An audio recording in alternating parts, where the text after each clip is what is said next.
This 1000 telecast is proudly brought to you by Australia's AMP, the new XR6 VCT, AAPT Smart Chat, Toyota, Duracell kicking on 4 times longer, Volvo and Home Hardware Spring Sale.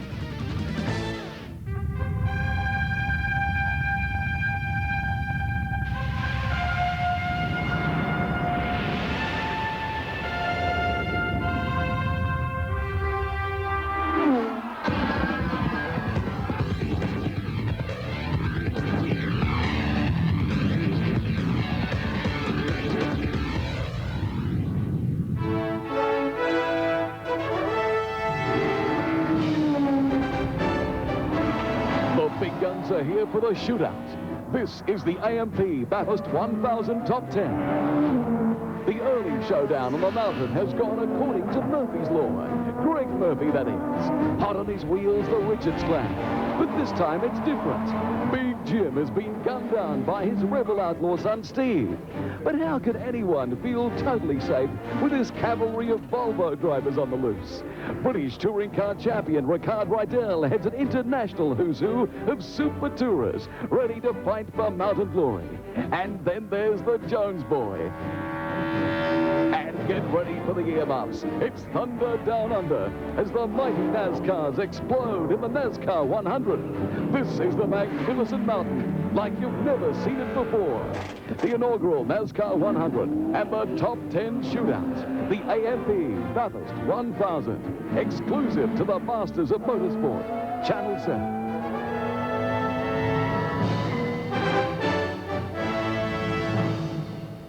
Yes, good afternoon, Australia, and welcome to Mount Panorama for the start of a weekend of sensational motorsport on the 7 Network. Highlighted, of course, tomorrow by the running of the 36th AMP Bathurst 1000, but a great support program as well here over 2 days of fantastic motorsport, as I said.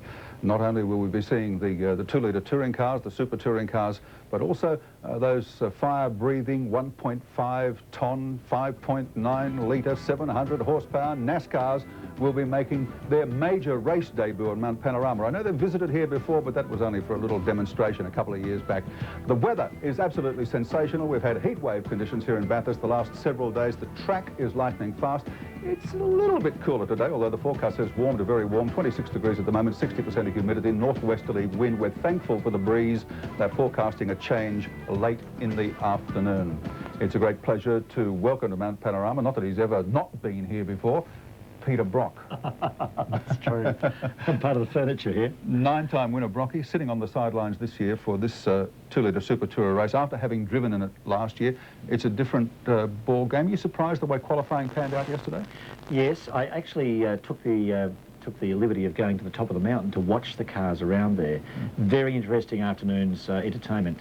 The Volvos did look very smooth around there. Murphy looked lightning fast, getting that very, very quick lap. I tell you what, he was hard on the mouth stuff. It was great stuff. Murphy himself admitted, though, he might have been a bit lucky because he had a clean lap. He did.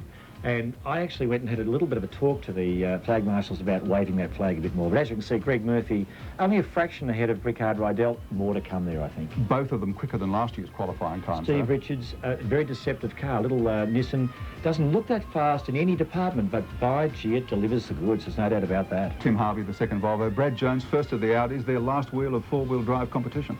And Brad Jones running a very reliable car and very happy to be in 5th spot, feeling that the car doesn't quite have the speed to be mixing it up the front, but should be there for long run. Derek Warwick, another guy who'll definitely improve on that. He was doing tyre testing to do at 18.8. Well, you won't bend his car this year anyway. Precisely, my day. He hasn't got Brock there, so he's looking good. Paul Morris, disqualified last year in the BM, now in the second Audi. Out to make amends. A very talented young driver, and I think you'll see Paul Morris going pretty well too. Cameron McLean now in the BMW that was disqualified with Paul Morris in it. And they had a disastrous day on Wednesday with an engine which was malfunctioning. Put a new motor in. As you can see, 18s. That's a pretty good lap time, and those guys could be a bit of a dark horse. And Lee Brooks from the UK in the Honda Accord, and Peter Hills in the Ford Mondeo, rounding out the top 10 qualifiers for this year's Bathurst 1000. This is the #1 Audi of Brad Jones, getting a little untidy. Yes, a little bit understeer there early on, and as you can see in that incident there, going over Skyline, gee whiz, you've got to be committed, and I think a lot of drivers are going to find problems with traffic during this weekend. The This is the, well, the two of them there There's the together. Holden boys. Here, there's Murphy and Ingle, and they're going good. They're actually beating the internationals there thus far. We'll wait and see, I guess, what happens in qualifying, but gee whiz, they're looking good. Now listen, talking about people that you've punted around this mountain with, John Cleland is back in partnership with Warwick. John Cleland is in the pit lane at the present time. We might take the opportunity to have a chat to him, and you can give him a few tips, I think. John Cleland. Why do we keep inviting you back, John Cleland? Peter, it's a fantastic country. I just love the place, but apart from that, you've probably got the best race circuit anywhere in the world. It's a place that when I drive out pit lane and I go up Mountain Straight, I just smile. It's phenomenal. And around the top of the mountain, Clelo, how's that car behaving? Well, you have to pay attention. You do not relax at all. You've got to stay on it when you leave BP cutting all the way till you get to Skyline. And you're working real hard. You've got to hang on there. It's a bit like a 5-litre car, only maybe a little quicker. John, a 2:18.84, that's about 2 seconds adrift of the faster cars. Can you make that up? Yeah, I think we can do. To be honest, Derek and I have been playing very much with a sort of a race setup, get the right tyre balance, using the right type of braking, working with full tank setups, where the other car, the Holden, has been working pretty much in a qualifying setup. So we're pretty happy we've got a car that should run 1,000 Ks. Okay, John, good to have you back at Mount Panorama. It's good to be here. Okay, we'll be keeping an eye on John Cleland and Derek Warwick over the weekend, and of course, Brocky will have you back right throughout the day, and of course tomorrow with your analysis through the day. We're looking forward to that. I'm in a very, very interesting situation. The guys spill the beans to me because I've been out there. They're telling me all this stuff. So tomorrow, when we do this telecast, I can promise be entertaining, and I'll give you the real inside info. We look forward to it. Thanks very much, Peter Brock. And speaking of entertaining, well, before we go, listen, here's a chance for you. How would you like to share the Bathurst legend with the legend himself, Peter Brock? How would you like to share the Bathurst legend with the legend himself, Peter Brock? You could win one of these framed limited edition 1997 AMP Bathurst 1000 posters, personally signed by Peter Brock to commemorate his last drive in the great race. There are 10 of these collector's items to be won. Don't miss your chance. All you have to do is call 1902 555 990 and tell us who is the official sponsor of this year's Bathurst 1000. 1902 555 990. Yes, worth having. I'd love to have one on my wall. Who'll have the trophy on their wall after the NASCAR 100? They're about to blast off, these big left-hand drive monsters. We'll be back for the start after this.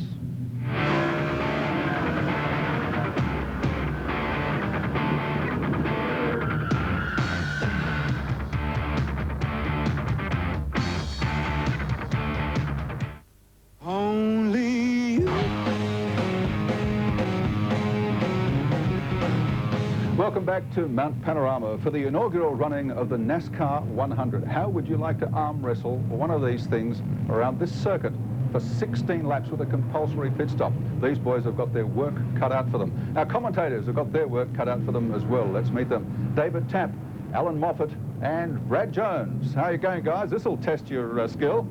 Yes, and we want you riding shotgun with us, Gary. There's no doubt about it. The biggest question being asked is how many laps into the race before the NASCAR's brakes run out. Bradley Jones, you're a former national champion. You've got to have some clues. Well, I've been wandering around the pits talking to a few of the guys, and goes from we won't run out of brakes to 5 or 6. So I think a few of them will run out of brakes. I remember when we ran our NASCAR up here, it was quite a tough area. They might not run out, but they might just press them a little earlier than they were on the first lap later. Well, I'd say so. Well, the drivers will be very conscious of that fact and hence looking after them accordingly, the brakes. And here's the starting grid for you. Russell Ingall, his first meeting in a NASCAR, and he's going to be campaigning the Chev Monte Carlo for the entire NASCAR season. He's on pole. Todd Waddle on the outside of him, front row. Matthew White and Terry Wyhoon sharing the second row of the grid. I should also mention this is a rolling start, this NASCAR event over 16 laps. Brewer and Lance on the third row. Row 4 occupied by Ken James and Albernica, also in the Chevy Monte Carlo. The fifth row, Graham Smith and Rodney Jane. Terry Byers and Bob Middleton sharing the sixth row. And finally, on row 7, rounding out a 13-car field, is Kim Jane in the Chev Monte Carlo. They certainly sound fantastic. 700 horsepower. Real thunder at the mountain this weekend. The inaugural NASCAR 100-kilometre event, 16 laps. And there will be a compulsory pit stop in this event. And as a result, we have Pat Wells down there. G'day, Pat. Happy, how are you? Are you enjoying it up there in the comfort of the commentary box? Because it is going to be very, very noisy down here. I'm pleased I've got these on this afternoon.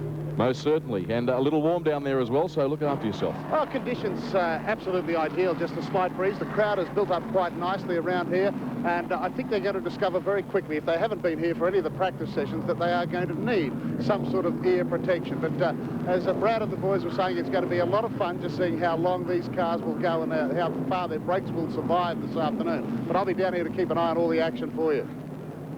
Thank you, Pat. Let's now take a look at some of the qualifying in NASCAR yesterday.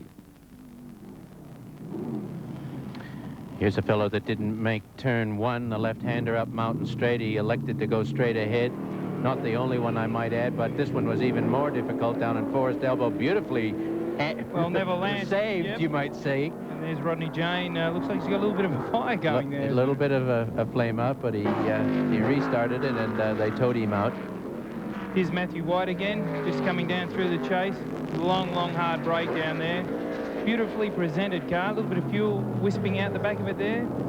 That's Todd Wanless in car 24. He's done it all getting sideways there. He's done an outstanding job this weekend to qualify second fastest. He has done a really good job. Knows very little about Mount Panorama. And that is Russell Ingall in car 34, the man that will start this race on pole. Rolling start as they now cruise down the hill. Yeah, American-style rolling start, not a bad idea. Something we've never, ever incorporated in our motorsport in Australia, but very big time in America, where this class originated. Fantastically popular in America, David. The crowds that go to this type of racing in southern states. And the great thing about a rolling start is it really takes a lot of the load off the drivetrain and such, so you don't have to worry about the bad start so much. They all bunch up nicely here, and you get a nice clear run. These things have so much horsepower that when you step on the gas in first or second gear like they'll be doing, you can still break into a bit of wheel spin. So awesome car to drive. All right, a start is now imminent for the inaugural NASCAR 100.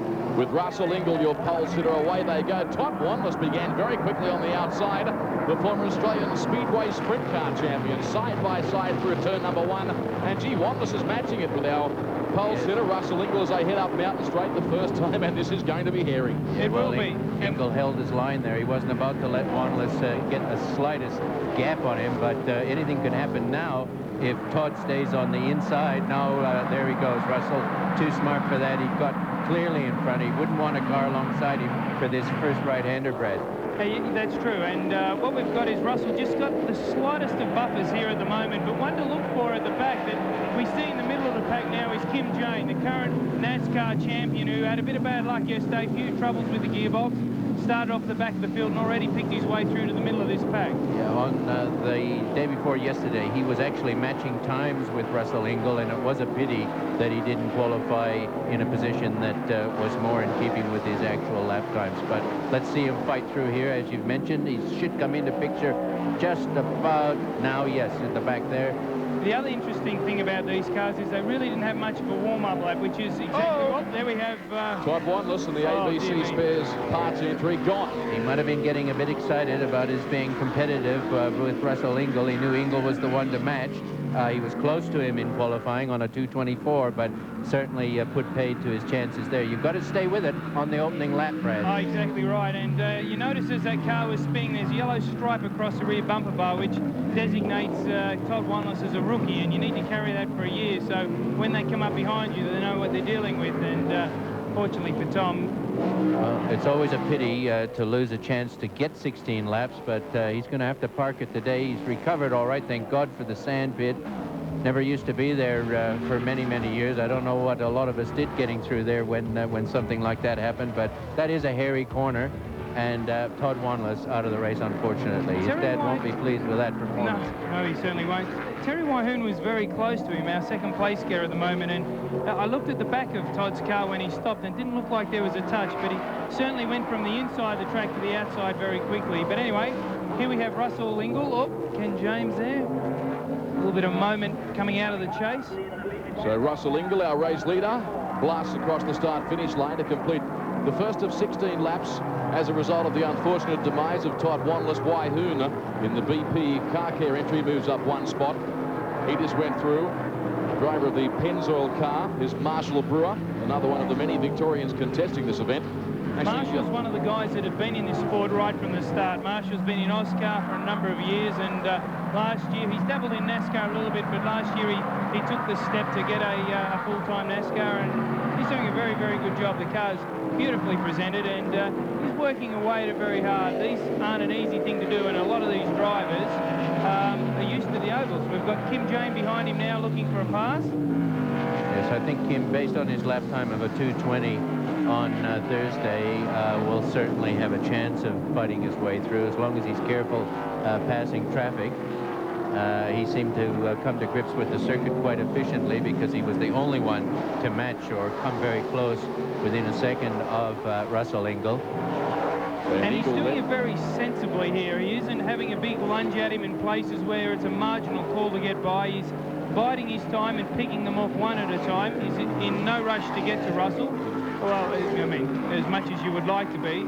He's just being really, really sensible, which is great for Kim. He's showing newfound maturity the last couple of years in NASCAR racing, and with John Sidney's help, this is the result of it. So a good battle. He's only 31, mate. He's got a, you know, he's got a way to, yeah, I like that term, newfound maturity. That's very good, Brad. Well, Kim and I have locked horns a little bit with our Oscar. Oh, I never knew that. I never knew that. You meant self-preservation. He's learned the art of self-preservation. Here we are on Conrad. He'll slip in here behind Marshall Brewer. He'll be looking. He hasn't even had to slip in. He's pulled out already. As Brad has said, he wasn't taking any chances across the top of the mountain. Wow. Now he's just fading left to make sure that Brewer doesn't get any advantage from him. But 700 horsepower coming down this main straight, nothing to be too shabby. Those fellows will be looking at these chicane corners. So Kim Jane coming down to Murray's corner. Good old Murray's corner. The top speed of these 1,500-kilo NASCARs, 290 kilometres an hour down Conrod Straight. There's Russell Ingall, your race leader, who has extended his lead quite significantly. He led by 2.2 seconds at the end of lap 1. Now it's out to 3.9 seconds. Maximum capacity in this class is 358 cubic inches, which translates to 5.9 liters, and Russell Ingall's 6 liters sounds awfully nice off a single 4-barrel. This is an American tradition. We've lost one in turn 1. The yellow flags are up. We'll pick that up shortly, but just back to Russell Ingall. His engine is sounding particularly strong. Did a lot of laps in qualifying. I know he's got the car going the way he wants. Rodney Jane causing a traffic jam on turn 1. Just the exit from pit straight. You see all the sand he's dropped on the circuit there as he's backing back out of the sand pit. Oh, it's not too bad. There's just a little bit there, so I doubt that will cause him much problems next time around. But they don't have a great lock on these, Alan. They need to back and go forward a little bit to get around. Russell Ingall, our leader again. Russell's working the car very nicely. We're taking a look at the top 5 race score right about now. Russell Ingall, a clear-cut leader at this stage of proceedings. Terry Wyhoon runs second on the racetrack, ahead of Matthew White, Kim Jane, Marshall Brewer, rounding out the top 5 after 2 laps.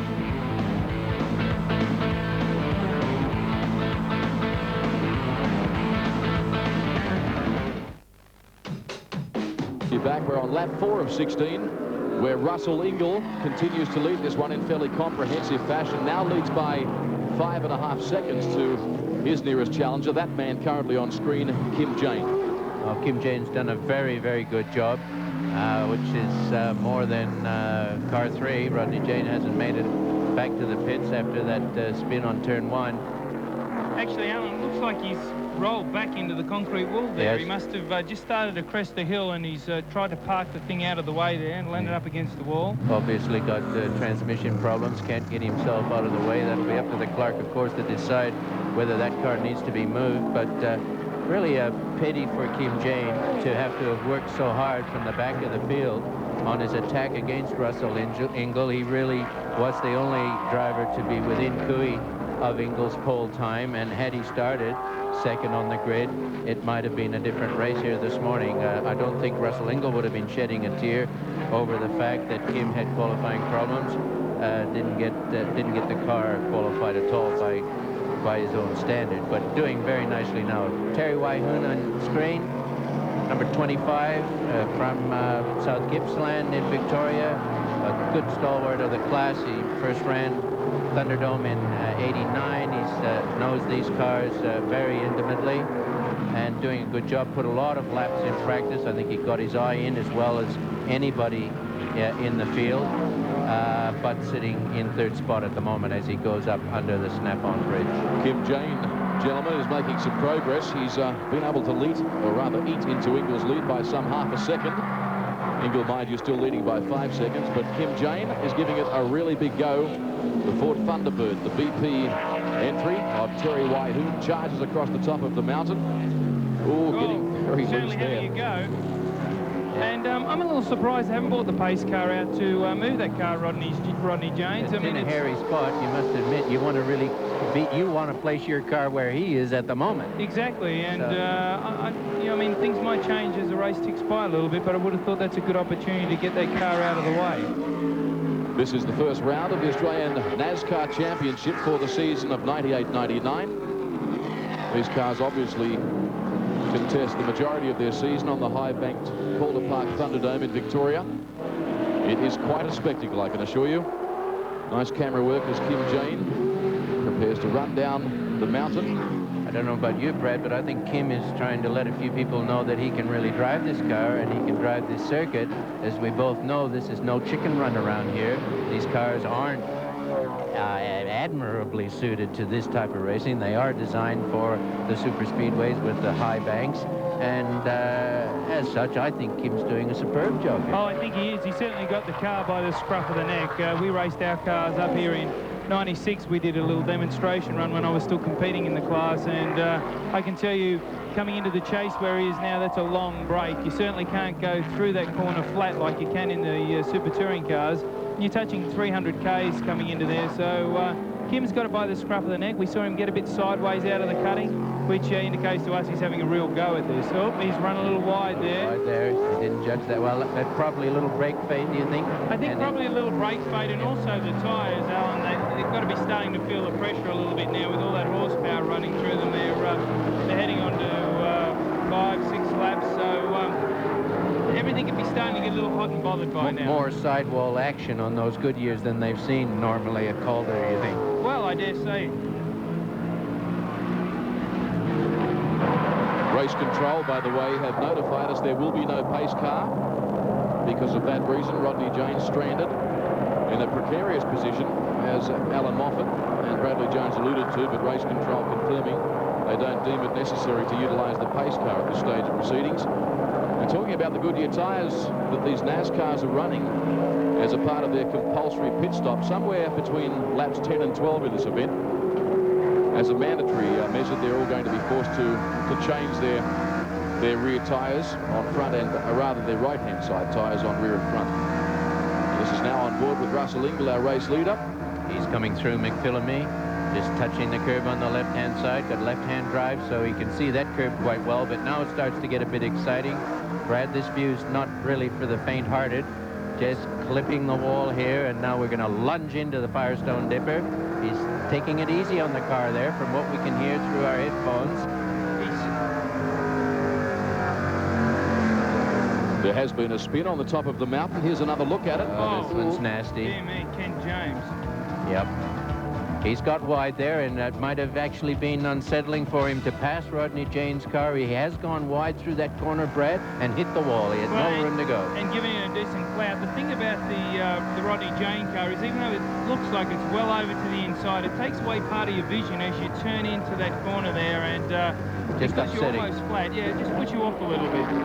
So back on to Russell Ingle, who certainly knows how to win around this circuit. Co-driving with Larry Perkins, some superb wins here. Oh, Kim James is perhaps getting a little stretched here in his ambitions to catch Russell. Yes, was able to rectify it and get back on track, which was fortuitous for him. Ingle reels off yet another lap. That's the completion of lap 6 for him. Russell knows he's got the Moz on the circuit. He's got a good car. He had plenty of practice laps yesterday. He was fastest in practice. Now it's up to him just to pick the degree of conservatism that he can lay into this. Just try and save the car a little bit. because we certainly have Kim James, a fair gap back at this stage, followed by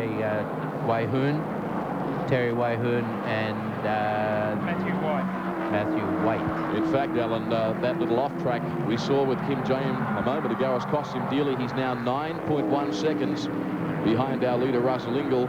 Then a gap of a further 5.9 seconds between second and third, Kim James and Terry Waihoon. So they are starting to spread out in no uncertain terms.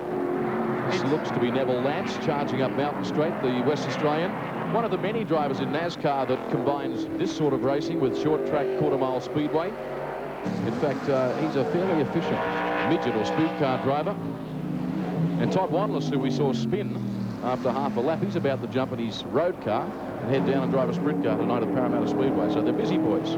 They certainly, the speedway side of this sport certainly keep themselves busy. Max Dumsney never ceases to surprise me when we were racing with the NASCARs, and he'd be off here there one night and then back to race the car during the day in practice, and they run a very hectic schedule, and they do a great job. Kim would be a bit disappointed at this point in time. You still see that car moving around. He's done the fastest lap of the race, but he was so sensible getting through the traffic, and now he's just driving it that little bit too hard. I think if John Sydney's watching this on TV, he'll be on the radio saying, "Hey, Kim, you know, just calm it all down and let's just see what unfolds here," because at the moment he's taking a couple of unnecessary risks, I think, with the car. He may risk coming second, whereas Russell is not likely to make a mistake at this stage. No, that's not beyond some other mechanical problem. Okay, at this juncture, let's take a look at the top 5 race score. Russell Ingall doing it comfortably out in front. Kim James in second place, 9 seconds behind. Then back to Terry Waihoon in the BP entry. He runs third in the Ford Thunderbird in the Chevy Monte Carlo of Matthew White. And Marshall Brewer, also in a Monte Carlo, running 5th on the racetrack as we take a break from Mount Panorama. Stay with us. Welcome back to the final. You might have walked around the pit lane and heard the term ping the engine. What this means basically is our cars are governed to 8,500 revs. Unfortunately, yesterday in practice, Jamie Wall, my co-driver, over-revved the engine to 10.7. It's his first time here, first time in the car. It's a human error, and these things happen.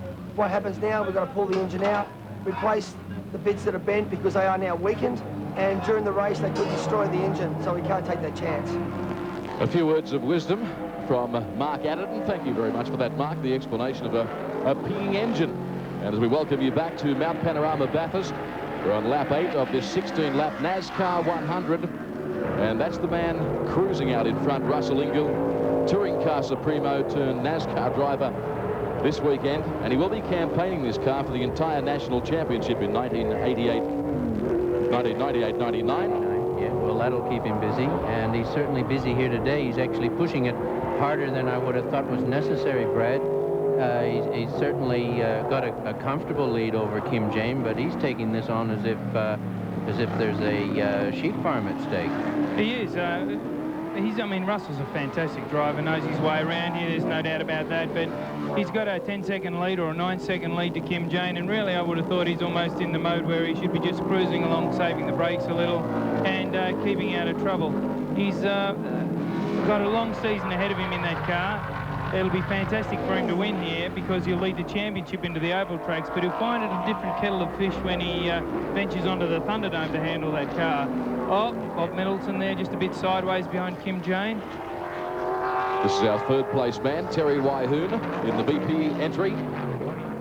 About to approach Murray's corner. A little bit of drama there. There's Ingall. That's the completion of his 9th lap. If you may have just joined us, it's appropriate to remind you there will be a compulsory pit stop in this race somewhere between laps 10 and 12 when all teams will be required to change the tyres on the right-hand side of the car. Ingall commences his 10th lap now as he charges up Mountain Straight leading by 9.1 seconds. Yeah, Russell's got something loose underneath. It may be, let's hope, only a brake duct, but that might not be too handy for one of the rear brakes. But this is the type of thing that Clark, of course, get very upset about or get nervous about. It does look like just a brake hose, not the hydraulic type, but just the air hose. Brad, if you can guess better. Yep, no, I think you're exactly right. We can just see that under the car dragging, Alan. And what it has is two big truck arms that run to the middle of the car, and the suspension and differential is all bolted to that. And what these cars tend to do is run a huge piece of ducting along that truck arm and around to the brake caliper. And I think what's happened is when he skipped over a curb, he's just probably torn a couple of the cable ties off that are holding that in place, and he's just got a bit of the brake duct dragging on the ground under the car. We see it flapping there, so let's hope that's all it is. Pit crews are now standing by in pit lane. Pat Welsh is down in the pits, and we'll be talking to him shortly with the action of that mandatory pit stop. Russell Ingall continues to lead. Kim Jane is second, followed by Terry Wyhoon, then White and Brewer. That's the top 5 on the racetrack for you. And you've really got to ask the question now, Brad Jones, how are the brakes on these cars? Well, after 9 laps? I'd say they'd be looking forward to coming into the pits and getting a bit of a break. The other thing that we haven't really discussed is when they come into the pits, they'll stop and they'll get a bit of heat soak into the brakes. Yes, this is a bit nice. See, the pedal goes a bit soggy. Exactly right. They get, you know, it'll heat up the fluid a little bit, maybe get a bit of air in there, and just make that pedal a little bit worse. And instead of helping like you think it would, it won't. It'll hinder the progress of the cars. Kim Jane with the glove box on fire there, and he'd be lucky to stop that thing. Yes, he's really having a bit of trouble now. I think Kim may have overextended his car to get up into second place. It was a tough job to have to go from the rear of the field all the way up to second. He did that very, very well, but he's decided to come in on this lap. One of the things we won't see is the car going up in its entirety. There are no onboard jacks in this class. You'll see a mechanic run around to the outside of the car and slap a floor jack in the middle of the car and pump like crazy. There he is now. Pump, pump, pump. As 2 pumps and that car will be up. Those jacks, aluminium, and they weigh 11 pounds. It's amazing how they do it all. A little bit of juice going in there with the handheld churn. There'll be about 40 liters capacity in those churns, but wouldn't need much more than that, we don't think. Now, Alan, this is where Kim Jane can make up some of his time. They're going at it, these two, previously. They've got the rear wheel on. No, Ingall, just got the nuts done up there, and he's away. Kim Jane's car's down. How about that? He stalled the car. Oh, there he goes, and he is right. Quick thinking pit crew there, Brad. They jumped on and helped push it. Lots of mechanics I've seen standing at attention but not actually moving when their car is in trouble. That Kim Jane crew helped him there. Got him back out on the track. This is where Russell's experience will come. He's been in this situation before. He had a very, very nice lead and it's gone. He'll just hopefully settle down, calm the whole thing down, have a look at where Kim is and just press on. Kim's a guy that's he's just trying a little bit too hard, I think. They got cold tyres on their car, and he's not going to catch him in a lap. Terry Wyhoon, meantime, has also pitted and back out on the racetrack, not that far behind the leading duo of Jane. Obviously, Ingall up front leading this event, and they're about midway through lap 10 of 16. Well, Russell will know that he's got experience on his side. He's car 9 in for his mandatory stop. Eddie Albanica. Good number 9. He's got to have luck on his side with a number like that, at least, you'd think, wouldn't you? You would think so. The interesting thing about those pit stop, Alan, is unlike the cars of today where they have the single nut, they've got the 5 tiny nuts and they glue them on with Goa glue. So when they push them on, the nuts stay at the end of the stud and then they just zap them up with a little rattle gun. Yes, it's quite impressive. It's a rule that's been dragged over from the American style, and nothing wrong with it at all. We're very sophisticated with our pit stops, being able to do something like that, 4 tires. Oh, here's Kim Jane, look at this. Oh, he's really lunching in here, careful. Doing the right. Oh, Neville Lance is giving it a footfall. This is what happens. Oh, goodness. No. This is what happens. It's you have to be careful when you're passing cars. And now Kim Jane has thrown that tactical position he had over Russell Ingall. No fault there of the King Cool car. He was only doing his bit, but he did punch it a little bit too severely, coming on a forced elbow. The back went sideways. We might try and get another look at that. Here's Jane charging up the inside. Someone's off here. There's a whole heap of dust and dirt there, it looks like. And off again. Off again. Yes, he's really got a case of Russell Ingall-itis, and he's trying extremely hard to get on that back bumper bar. Neville Lance in the Auto Pro. Incident again. Here we go. Perfect. So Neville Lance is here now. You watch Neville here, Alan. I reckon he gasses the thing up a bit too hard. Kim's sort of in there. I don't know that they touch. Neville's on the gas. Yeah, exactly. He has overpowered it. Classic power oversteer when we want to talk in technical terms, but just getting too much power into those back wheels. He may have been a little unsettled with Kim alongside him, but I don't believe he did it intentionally, that's for sure. Marshall Brewer's Pennzoil entry in the pits. Getting his mandatory 2 tires on the right side only. And we see the mark on the side of Neville's car when we pan back there, just where where Kim, Jane and he have made contact. It's these cars only have 4-speed gearboxes, a lot of horsepower. When you get on the throttle, when the tyres are all a little bit second-hand, the back tends to liven up and get a bit of wheel spin and, of course, step out. So, you know, I guess, as they say, that's racing, Alan. Exactly, mate. So the Auto Pro Royal Purple Motors Oil entry of Neville Lance makes his way back onto the racetrack as we focus our attention on the man up front, Russell Ingall. On lap 11, across the top again. Here he is on the approach to McPhillamy, the fast left-hander. He'll have a nice clear sky in front of him now. I think he'd be thinking about that brake pedal right about now. There she goes, down a gear. And I must say, Russell's very comfortable going through this part of the circuit. Much more comfortable than a lot of his compatriots were earlier in practice. But here he is roaring that big Chevy engine down to Forest Elbow. He'll tuck in left here as tight as he can. A little bit cautious there on the gas pedal. Nothing wrong with that at this stage of the game. And they're the best sight in Australian motorsport. Conrod Straight. And opening it up with this kind of horsepower, I think he'd feel fairly exhilarated about now, He Brad. certainly would. Russ will be having a bit of a drink, maybe a chat to the guys in the pits on the radio, trying to see what the gap is to Kim Jane. Get his head down. You hear him lift way before the chase. It's because these cars are going so fast and they have such tiny brakes. They only have 15-inch wheels on these cars, so the brake caliper and disc is quite small, probably every bit as small, if not smaller than a road car. Yeah, just sort of brakes for the speedway conditions on the banked ovals. They really, you only just dab them occasionally on the ovals, don't you? Well, you get into them a little bit, but nothing like you would on a road circuit, and they're just not built for this, really, but they do a fantastic job. It's a great category in America. More people watch NASCAR than they do anywhere in the world. Well, than they do football or baseball, I might add. Yeah. It is a wonderful success story, NASCAR racing in the States. Let's now take you down to the pits where Pat Welsh is standing by. He'll talk with Scott Williams, the team manager of Russell Ingall's car. The team owner as well, David, and very nervous at the moment. Have you been just talking to Russell? Yeah, we had a slow stop there, had a bit of trouble with the rear tyre and lost about 5 seconds on Kim. But Kim got involved in that little bit of a thing there, and we've just managed to open it up a little bit. And we can see that he's using the brakes a lot more than us, so we're hopeful that we can keep on moving up. First time we've seen these cars racing here. It's wild and woolly stuff, isn't it? Oh, it's awesome. They're fairly quick up the top, and Russell was saying just he couldn't believe how much power they had going up the hill. They chew quite a deal of fuel. We noticed not only do they take the 2 outside tyres, but a fuel stop as well, because if they went the 16 laps, there'd only be about 4 litres of the 80 litres left. We ran a full race distance in practice the other day. I think we were one of only 2 people to do that, and Russell said his quickest time on the last lap.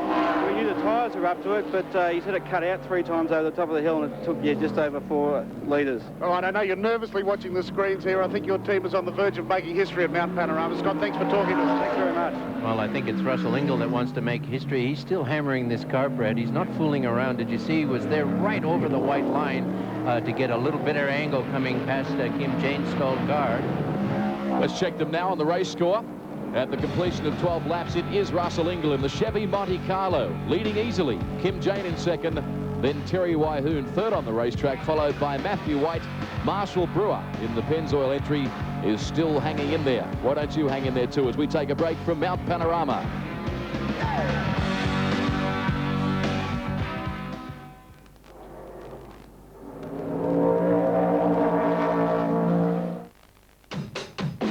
Attack. Just a young man from Melbourne, and I'd say I'd like to have that problem. Just a young man, 24, doing very well, I would say. Brad, to be 24 years of age and at Bathurst, it's an achievement in itself, but a NASCAR at Bathurst. Waihoon's off. Terry Waihoon, he's off. I think they're certainly at the point now where they're starting to be wanting for breaks, and there goes Matthew. This is Matthew's first race in a NASCAR. Well, he's done well here to grab third, and that'll give him a podium in his first race. And as I was saying, if he's only 24 and got this experience under his belt, he obviously will have a career in front of him. Well, Matthew's been the Oscar champion, so he knows his way around the Thunderdome, and look forward to stepping up into these cars. He, I don't think he's planning to do the whole season yet, but I think if he gets a good result here, anything can spur you on. Exactly. They don't all run exactly the same cars here as they run on the Thunderdome. Some of these guys have two cars, and they'll have one that's all set up square so it can turn left and right. They'll have another one at home in the workshop that will only just turn left. So I think Terry Waihoon's one of the guys that actually only has one car, so they've set that up to come here and do this race. But he's hurting for speed a little bit. I think he's out of brakes. Yeah, he's got some problems, Terry Waihoon. Noticeable, the race car using all of the track and then some more. So subsequently, he falls back one spot. He'd be angry about that because he was making a fairly good charge in this race, where Russell Ingall is leading by 5.3 seconds to Kim Jane in second spot. Magnificent aerial shot of this glorious circuit at Mount Panorama as these NASCARs, all 1,500 kilograms of them, race across the top. And this circuit is hard enough just placing your car, but to be trying to place it without any brake. Okay, let's check proceedings with our top 5 race score for you. Russell Ingall maintains an emphatic lead at this stage of proceedings. Kim Jane is still second. Matthew White is the mover. He's now running third. Waihoon fourth on the racetrack. And the Pennzoil Chevy Monte Carlo of Marshall Brewer rounds out the top 5.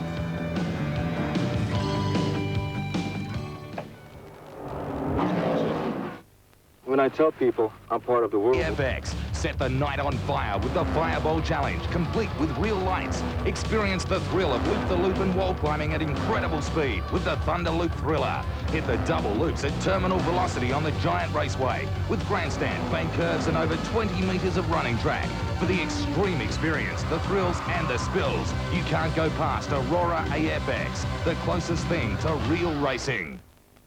And only a couple of corners left for him to negotiate the Victorian. It's been a big performance by him. First real hit out in the NASCAR, and has asserted his superiority in no uncertain terms, and is going to win this by about 6.5 seconds. He's driven it beautifully, he practiced well, had a couple of little moments, nothing to worry, hasn't hurt the car at all, tuned it to his way of driving, and has done a superb job here this afternoon. Here he comes now, down through Murray's Corner for the final time. Car number 34, the Vision Fireworks King entry, and Russell Ingall is the winner of the 1998 NASCAR 100 at Mount Panorama. Kim Jane will follow him across the line in the Bob Jane T-Mart's entry to pick up second place after a spirited drive. And young Matthew White from Victoria, the driver of car 28, will come across the line in third spot, about 15 seconds behind our eventual winner. There's the second place man, Jane. Here's White. Checkered flags, 2 of them for him, and that's a big moment for him to finish on the podium at Mount Panorama. Plenty of action, a real attitude, these cars. Noticeable, they were running out of brakes. Suffice to say, the drivers would be a little tired, wrestling 1,500 kilograms of NASCAR around the mountain over 16 laps, and a lot of the cars getting right out of shape in the latter stages of that 16-lap NASCAR journey.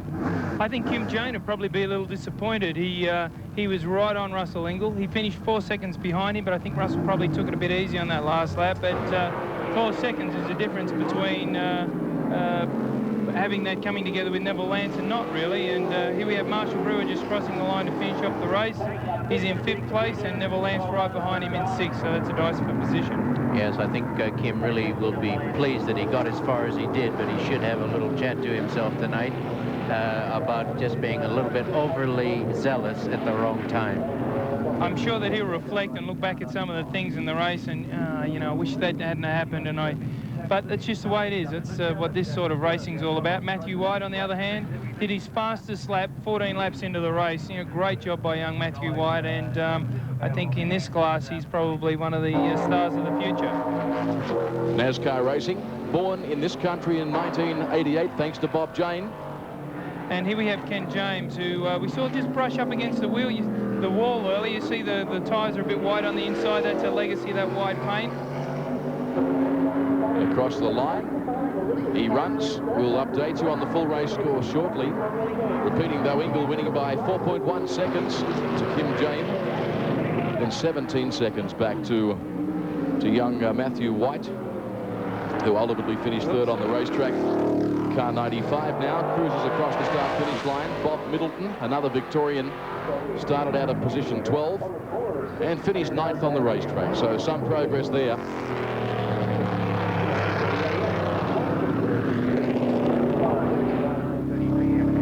They really did spread out in the latter stages. Ingle would have enjoyed that, Brad. I mean, obviously something of a challenge, despite his obvious prowess in a race car. They are a real handful. They are a real handful, and one thing's for sure, if you're a racer, it doesn't matter whether you win a go-kart derby or a Bathurst 1000, you're pretty happy.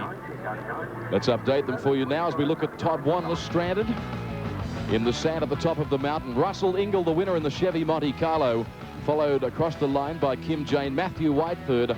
Then the Ford Thunderbird of Terry Wyhoon. Marshall Brewer in the Monte Carlo was the man finishing 5th on the racetrack, ahead of Neville Lance, who'll probably be satisfied with 6 after all the problems. Ken James 7th, then Graham Smith, Bob Middleton, and Wollongong's Terry Byers finishing just inside the top 10. NASCAR's cars with attitude, I think David Tapp called them. You know, the attitude of a wild bull. But what about Russell Ingle? By gee, he's a talented man. He's in the fastest qualifying vector for the Bathurst 1000 here this year. He's a former Bathurst 1000 winner. He's been a former Australian Formula Ford champion. He's won open wheeler races in England, and he can win in NASCARs as well. A real talent. We'll be back for the presentation after the NASCAR 100 following this break.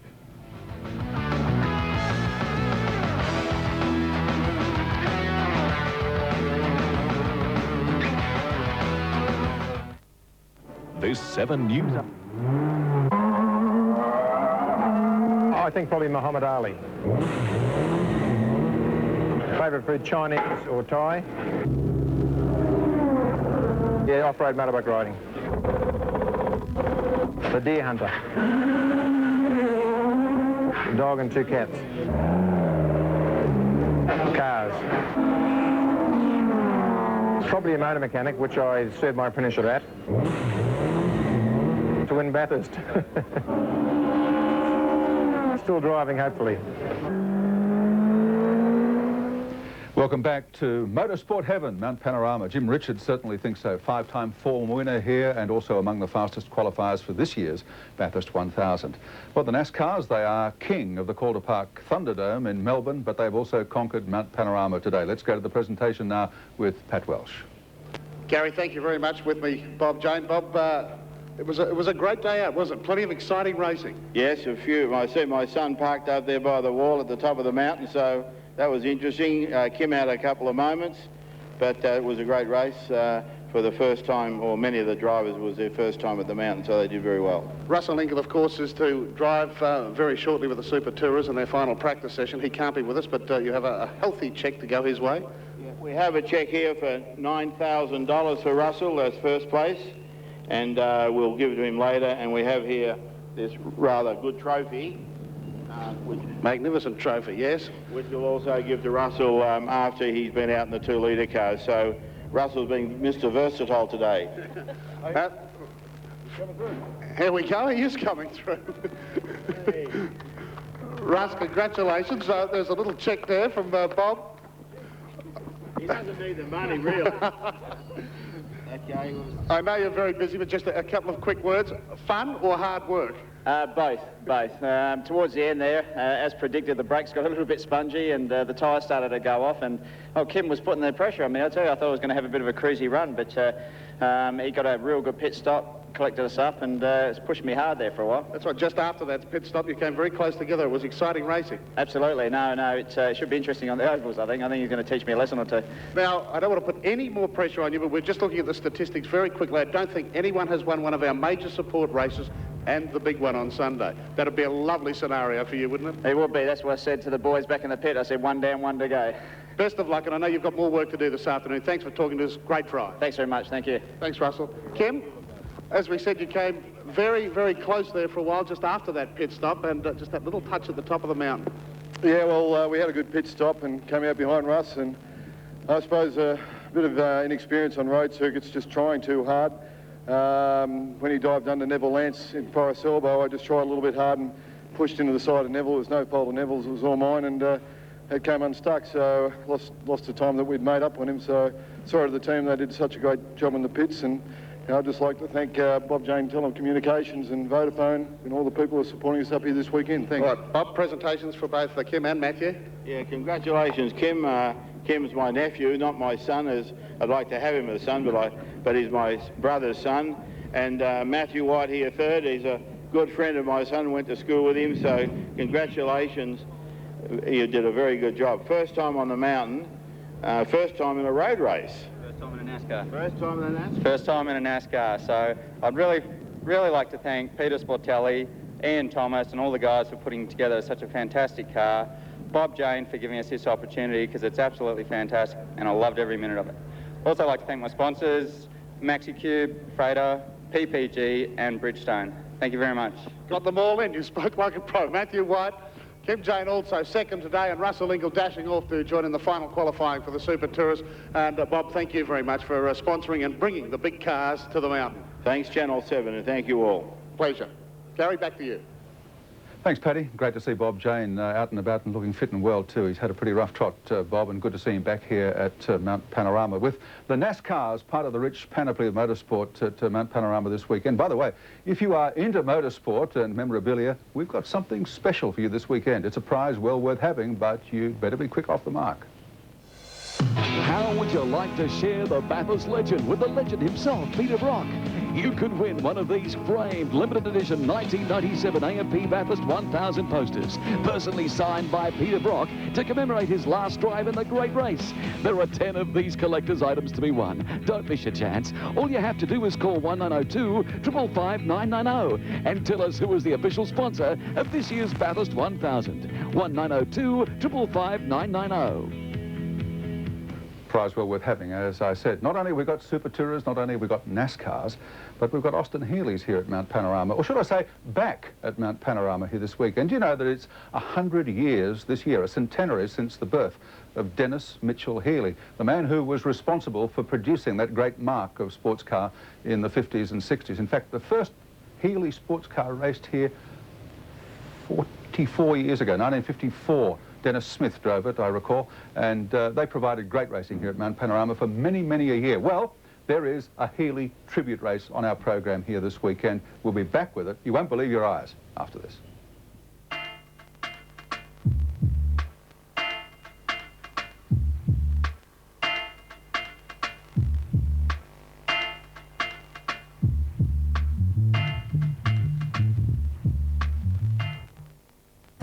Welcome back to the final of the quad.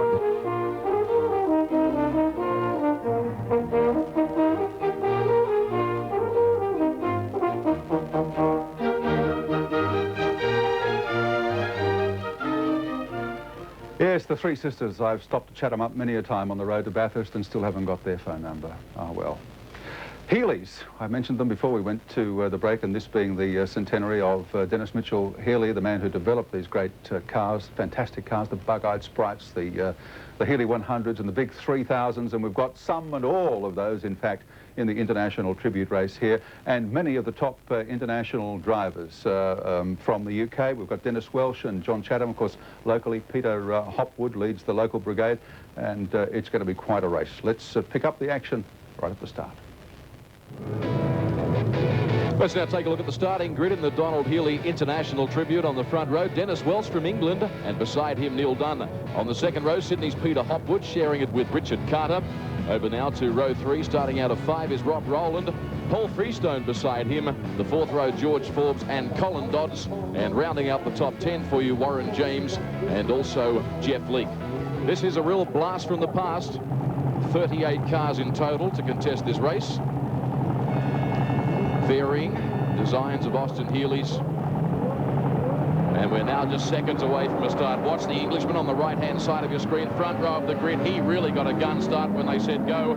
Fairly slow to begin was Neil Dunn on the outside of the front row. We're going to see the Englishman really put a big gap in them as he approaches the first corner, first time round. And up Mountain Straight they charge. We'll just watch them carefully. All 38 of them, plenty of tyre smoke. And a little bit of carnage, but in the main, all getting through the first corner safely, Alan Moffat, and you'd love to be out there driving one of these, I'm sure. I have always admired these cars.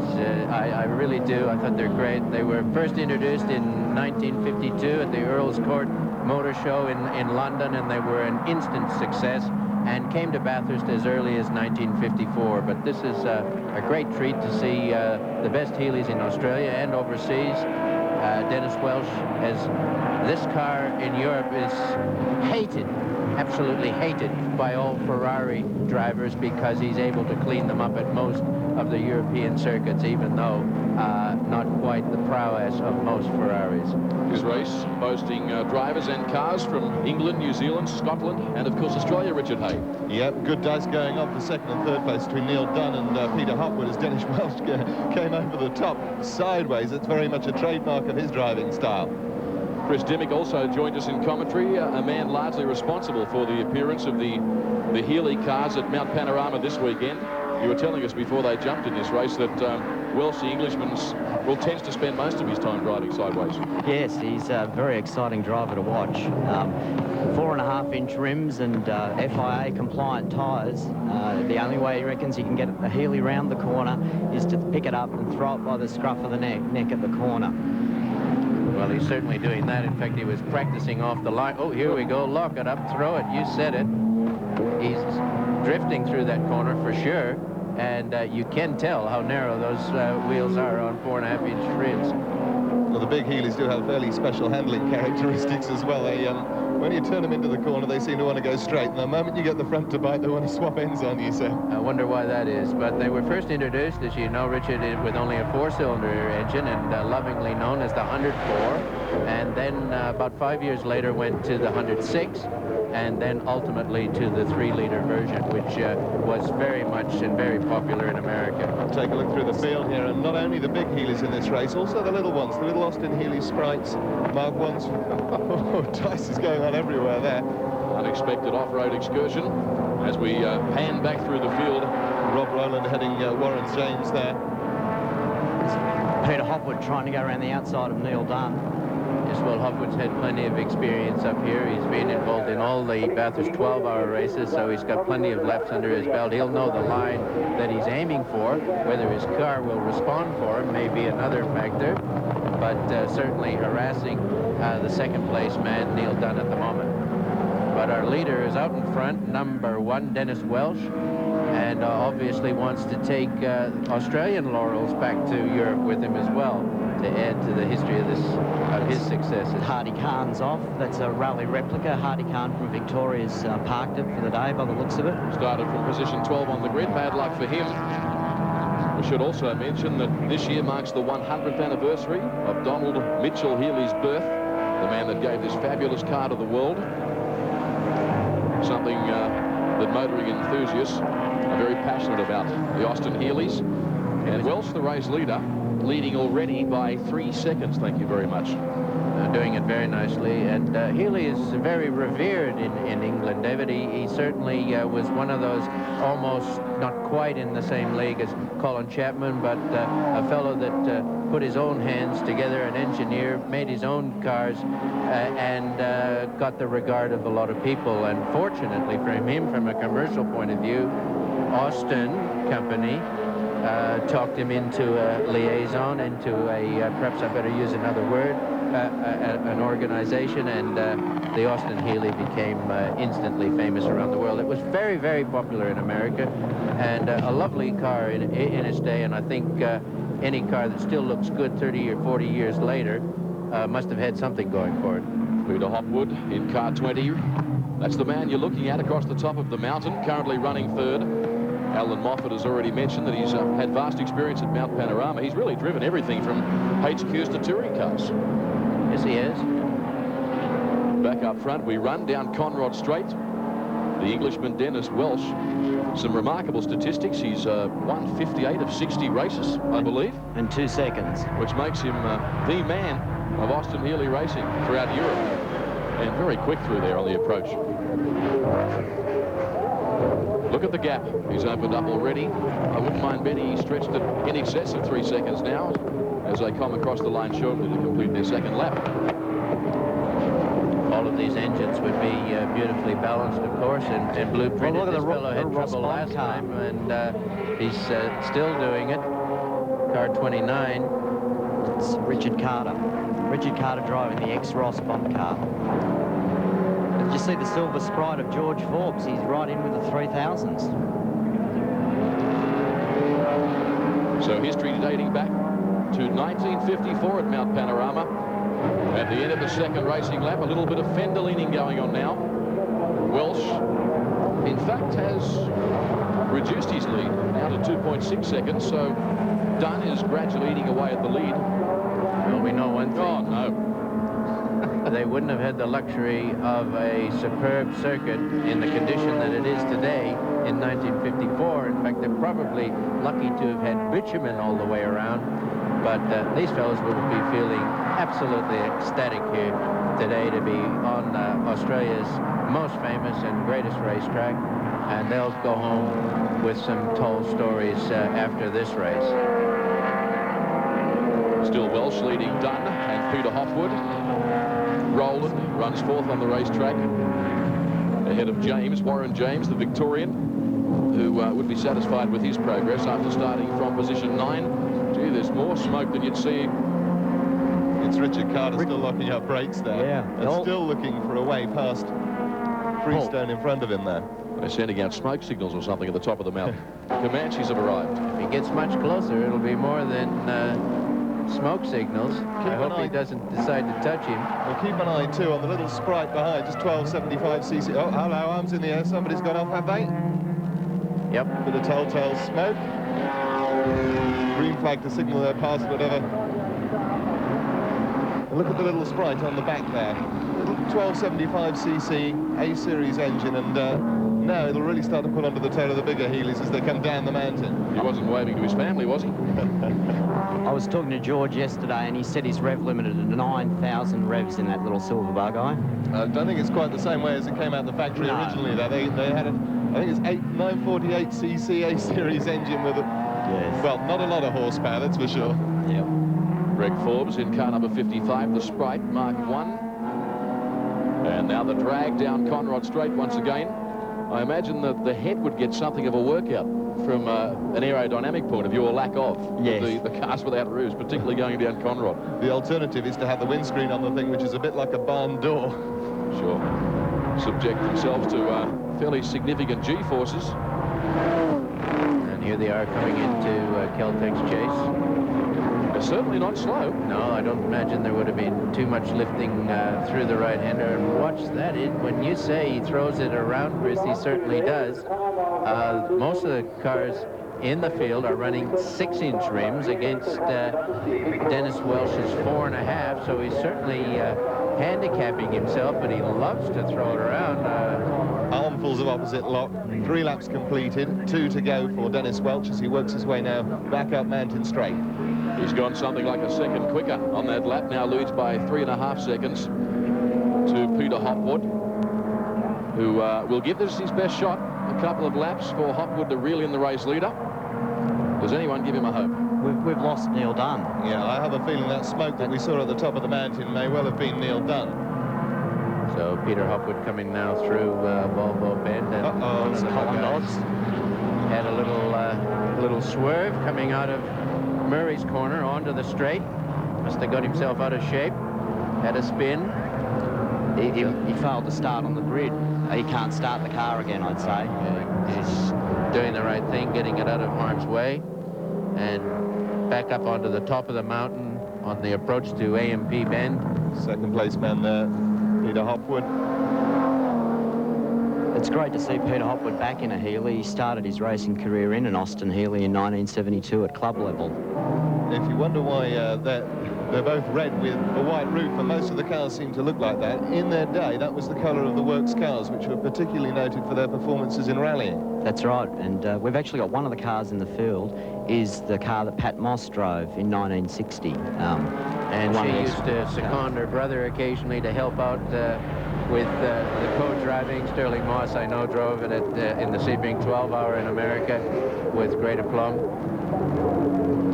Also, in a nice touch, Charles Matthew. I'll come back to that in a moment. There's a replay of the incident involving car number 11, Colin Dodds, the Sydney sider, who's had a less than memorable day at Bathurst, or perhaps memorable for all the wrong reasons. Well, he can replay that one. It was just ambitions ahead of abilities there. He should have held it a little easier. He crimped the steering wheel, and it came around on him before he knew what had happened. Gregory Prunster. Another frog eye that won't be going any further. Also having problems. I was just about to mention, gentlemen, at the completion of this race, the checkered flag will be waved by Charles Matthews, who's the Le Mans race organiser on an annual basis. And there is some tie-up, Chris, in relation to this race and Le Mans, because this event was supposed to appear at Le Mans this That's exactly this year, right. Charles had put a hell of a lot of effort in. We had a race for Le Mans with 70 cars on the grid and 54 reserves from all around the world. And then, because of clashes with timing, they couldn't run the race at Le Mans. And I'd been in contact with Charles and said, well, let's try and run it at Bathurst. If we can't get a race in your hemisphere, let's run it in ours. Welch still letting it all hang out across the top, leading by 2.3 seconds. So Hopwood is reeling him in. We may have a thrilling finale here. Particularly if slow traffic had come into play. Sorry, Peter Hopwood's had a couple of problems in practice and hasn't had as much time in the Healy on the mountain as Dennis. Well, Dennis certainly likes this drifting style. I don't care what size rims he's got on the rear. If I was leading with only half a lap to go, I don't think I'd be throwing it around that much. As tremendous energy gets thrown into those rear tires when you drive with this style. Be much more inclined to creep up on some of that oversteer. But obviously with the 58 wins under his belt, he knows what he's doing and he feels comfortable, but it certainly looks hairy. It's a lot of fun though, isn't it, I should think? Well, yes, fun. I never found it fun to have the rear of the car coming up, but perhaps that might have been because I drove a few heavier cars around here, and the merest hint of the rear coming out was quite... most of this is fairly intentional. Nerve-wracking, yes. I think we might have a little showing off here in the front, but never, nonetheless, a great credit to him to bring the car around the world, keep it serviced and running well. And Chris, you will be thanked by all Austin Healy aficionados around the country. I'm sure there'll be a lot of people watching this morning that will understand just how wonderful Austin Healys really are. Yeah, and I think we've touched some heartstrings. People remember having sprites when they were younger, or big Healys. And speaking of sprites, the sprites aren't doing too well today. Their big brothers are holding the candles to them. That's Nick Roots from Queensland, powder blue bug eye. Some people have made amazing efforts to get here as well. A lot of the Healy drivers are club-level drivers who in the last 6 months have managed to get international licences. Coming up towards Murray's Corner for the final time, then Dennis Welch from England with a reasonable gap over Peter Hopwood. One last opportunity to throw it sideways is that. Over the line he goes and receives the checkered flag. Indeed. Big win by Welsh. Very comprehensive. Hopwood was really charging home at him, but ran out of racing laps, as simple as that. Well, that was one of the more spectacular drives you'd ever see at Mount Panorama in any category. Let's now check the top 5 for you. Race score for the Donald Healy International Tribute. Dennis Welsh from England, Peter Hopwood in second from Sydney, then Victoria's Rob Rowland. Fourth was Richard Carter, and whipping in the top 5, Paul Freestone.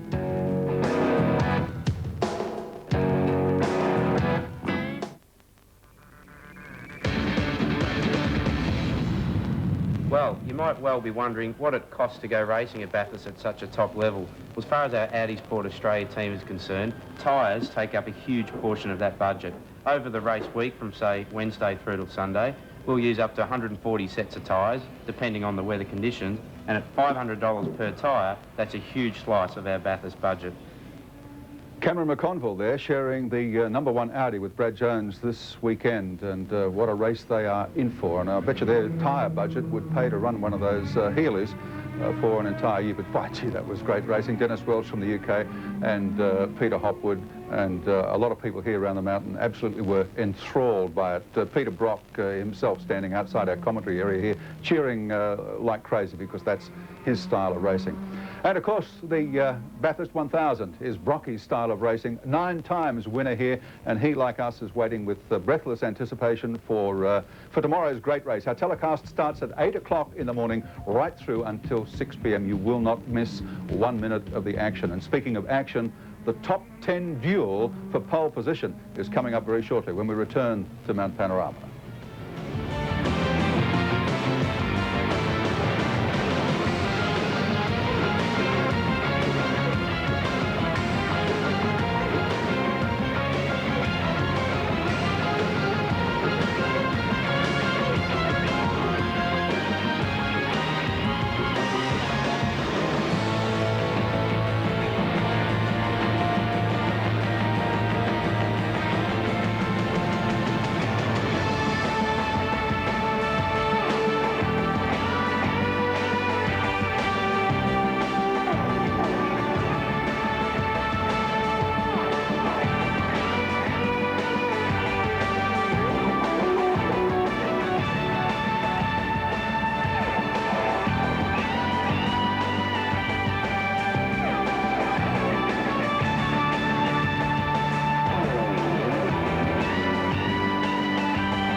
If you enjoy the outdoors, proudly brought to you by Australia's AMP, the new XR6 VCT, AAPT Smart Chat, Toyota, Duracell kicking on 4 times longer, Volvo, and Home Hardware Spring Sale.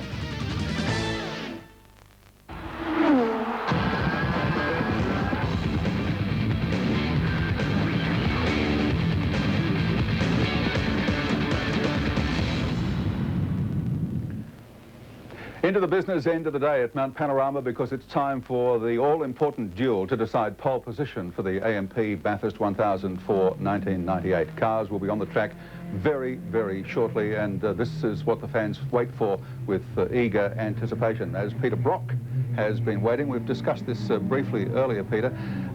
Interesting mix of cars here. We've got the 4-wheel drive Audi, we've got some front-wheel drive cars with the Mondeo, with the Volvo, of course, the Vectras, and the rear-wheel drive BMW. Yes, and each have their own abilities to, I suppose, produce a result. The Mondeo, for instance, a car which I don't think was in outright contention, has a very powerful engine. It doesn't handle all that well, so it could look better at this track than it does at others. The Volvos, very well prepared. They've got George Shepherd in there, perhaps to add some information to the TWR guys about strategies. And the Vectra boys have done long-distance testing. They've got a new type of lubricant in their drive shafts to overcome the problems we had last year. The BMW, I mean, it's all a very interesting mix. It's been a relatively incident-free couple of days in qualifying. It has been. In fact, I often watch a few laps out there earlier on. Well, this little Mondeo going off, and that's gone off in a big way. That's the Suzuki. Yes. Grant Aitken ended up with 4 broken ribs. That's an embarrassment, that one. That one's just a little bit of a One touch. of the Peugeots, that's Tony Newman, car 10. But we're going to see more than this as the weekend goes by. I'm sure of this, because one of the people that I did speak to about this is Brad Jones. Well, look at that. There's some slower traffic, and just going through at Skyline, and you can't do that. That's the second time round, by the way, for that Suzuki. The TAFE boys put it back together, and they crunched it again. And so the paint wasn't even wet.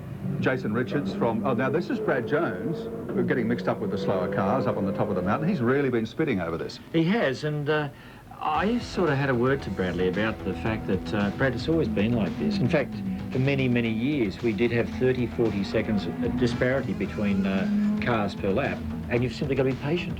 Okay, as they stand going into the top 10 for the duel for pole position, Greg Murphy in the Vectra, put in a blinder, had a beautiful clean lap late yesterday afternoon with a 2:16.40, just to nudge the British Touring Car champion Rickard Rydell in the Volvo. Then Stephen Richards, by gee, he's going to make a race, isn't he? And isn't it great to see General Motors there, Holden Vectra on pole, and provisional pole, I should add.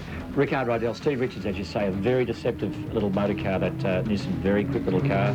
The second of the Volvos, Tim Harvey, he's a quick boy too. Yeah, Brad Jones, we've spoken about teaming with Cameron McConville in the first of the two Audis. Then Derek Warwick, your old compatriot from last year, with John Cleland, whom you've also shared cars with in the past.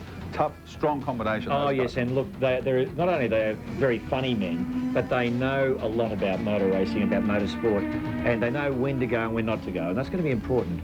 Paul Morris there in the second of Brad Jones's cars. He's a very talented young driver too. Won the race last year, only to have it taken off him. This year, back in the Audi, I expect him to go every bit as fast as Bradley. Cameron McLean's a good punter, and he's co-driving with Tony Scott. You drove with Tony Scott in a 12-hour race. Yes, I've actually done a couple of races with Tony. I did a Commodore V8 race with him too. He's a very, very talented driver, very underrated. And that pair are very much dark horses. Lee Brooks in the Honda, and Peter Hills, we've mentioned earlier, in the Mondeo. Because Lee Brooks is co-driving Rob Gravitt. That's correct. Rob Gravitt co-drove here with Dick Johnson's team back in the late 80s. He bought a Dick Johnson Sierra, took it back to England and won the British Championship. Exactly. I don't think they've forgiven him for that, but he's a very good driver as well. It's a tough race to call, and we sent Peter out, in fact, yesterday to take on the difficult task of tackling the guys up and down the pit lane to find out, to see if they can predict just who will win the great race. Well, this race has always been very difficult to predict, and none more so than here in 1998. We've got front-wheel drive, four-wheel drive, rear-wheel drive, the usual sort of cross-section of capability. We've also got the second year of those cars running this race outright. They haven't got a great deal of knowledge about just how fast to run, and thrown in with that, of course, is the slower traffic. There's cars out there which are quite different in their performance capability than the front runners. That's going to require a lot of discipline, a lot of effort, and who knows what's going to happen. A very difficult race to predict. Okay, guys. We're getting towards the business end of the week. Who's going quick? We're going quick. You happy? Yeah, no, we're happy. The car's good. We've done a race run. Rickard's going to leap in it and blaze off in the distance this afternoon and hopefully put in a good time. I reckon race pace around the 20s. I think if you can do 90s and 20s all day, you'll win the race. I mean, qualifying isn't the Audi's forte, and reliability and consistency is what it's all about with the Audi, and I think that's what we've got going for us in the race. We're a lot closer to the front guys than I thought we would be, so I think we're a good chance. So you and Kim, like you've plotted and schemed about this race for quite some time now, haven't you? Yeah, since I was about 10. Yeah. Have you picked up anything along the way at all, Bradley, or not? Well, yeah, I followed my hero Peter Brock for years and years and years, and I just wanted to be like him when I grew up. That's not a happy thought, really, is it? What sort of lap time do you think you can race at? We'll race in low 19s. We've been doing most of our testing on old tyres and full tanks, and we can kick around in low 19s. We don't think we're going to qualify. We'll qualify in an 18-something, but we're looking at a strong race pace, and I think that's more important. What about your teammate, like John Cleland, who just walked up? What rubbish are you talking about? He was just saying that you're a good operator, actually. You know, you were saying about driving the 2-litre car. Yeah. The biggest problem is putting up with this guy for the last 3 days. And he gives you the wrong info, doesn't he? He's a real help. Yeah. He's a real help. But a young one, you're pretty old, you know that. You've got your son, Stephen, there. Actually going a bit quicker than you? Yeah, they are at the moment, but we're hoping to turn that around. John Cleland, your thoughts? Yeah, I agree. There's such a disparity with speeds with some of these cars. There's a few, I reckon, are going to struggle to keep up with the Jackaroo when it comes out, so that's going to be a major worry. But I think it'll add to the excitement because I love my teammate. You do. It's going to add to the excitement because it's just going to mean that you have to carve them up and scare a few people, and it's the same for everyone. This year, the traffic, probably the lap times between the fastest cars and the slowest are huge, but I think the biggest trouble we're going to have is when you have to go offline to pass the cars, the front-wheel drive cars get a lot of build-up on the rear tyres, and that takes away a lot of grip on the fast corners, and that's going to be the problem for us, I think, is to try and maintain a good race pace with not a lot of grip on the rear of the car. I think it's going to be a really good race. I think that the front-wheel drive cars will leap away, and and hopefully by about half distance it'll be a race between them and us. Well, I reckon our team's looking real strong at the minute. They've already done 2 1,000k tests in England, and Johnny Boy reckons no problems at all. Got through the tests okay. You'd believe anything he told you, wouldn't you? Yeah, I know. No, that's true, Brad. Russell Ingall says they can run a race pace of 2:19. Is that realistic? I think so. I mean, last year I did most of my stint was in the 2:19 bracket. Start off 2:20, perhaps low 20s, full tank of juice. Gets a little bit quicker as that lightens off. Naturally, the cars are a little faster 1 year later. Yeah, I think it's realistic. That's the race. What's it going to take to win pole position? Now, pole position's a different deal. You know, you put your race face on. It's a deep breath. You almost don't breathe for one lap around this track because you know you're doing things with a motor car that you would never normally ever expect yourself to do. But the adrenaline's pumping. You're using all of the road, every rev you can get out of that engine, the last possible bit of late braking, etc. And it's a one-off lap that you're never going to repeat again. There's some specialists out there, though, Gary, that are good at it. Whatever unfolds in the next hour, there can be no excuses because I don't think track conditions or weather conditions have ever been more perfect. They're beautiful. They are absolutely superb. Perhaps it varies a little bit from day to day with the wind blowing here and there, or perhaps a little bit of traffic blows a bit of sand or dust onto it. But I'd have to say that I think we could expect some absolutely fantastic lap times, new lap records or new lap times we've never seen before with a 2-litre car.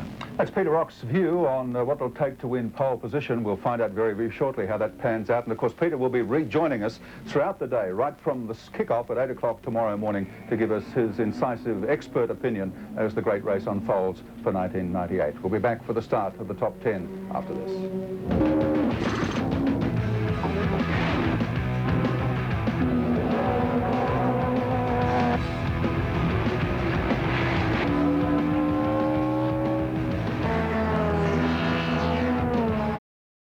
That have made it. The sole Ford Mondeo in the top 10 is that of Peter Hills and Dominic Beninka, but it's a considerable achievement because they are an independent team.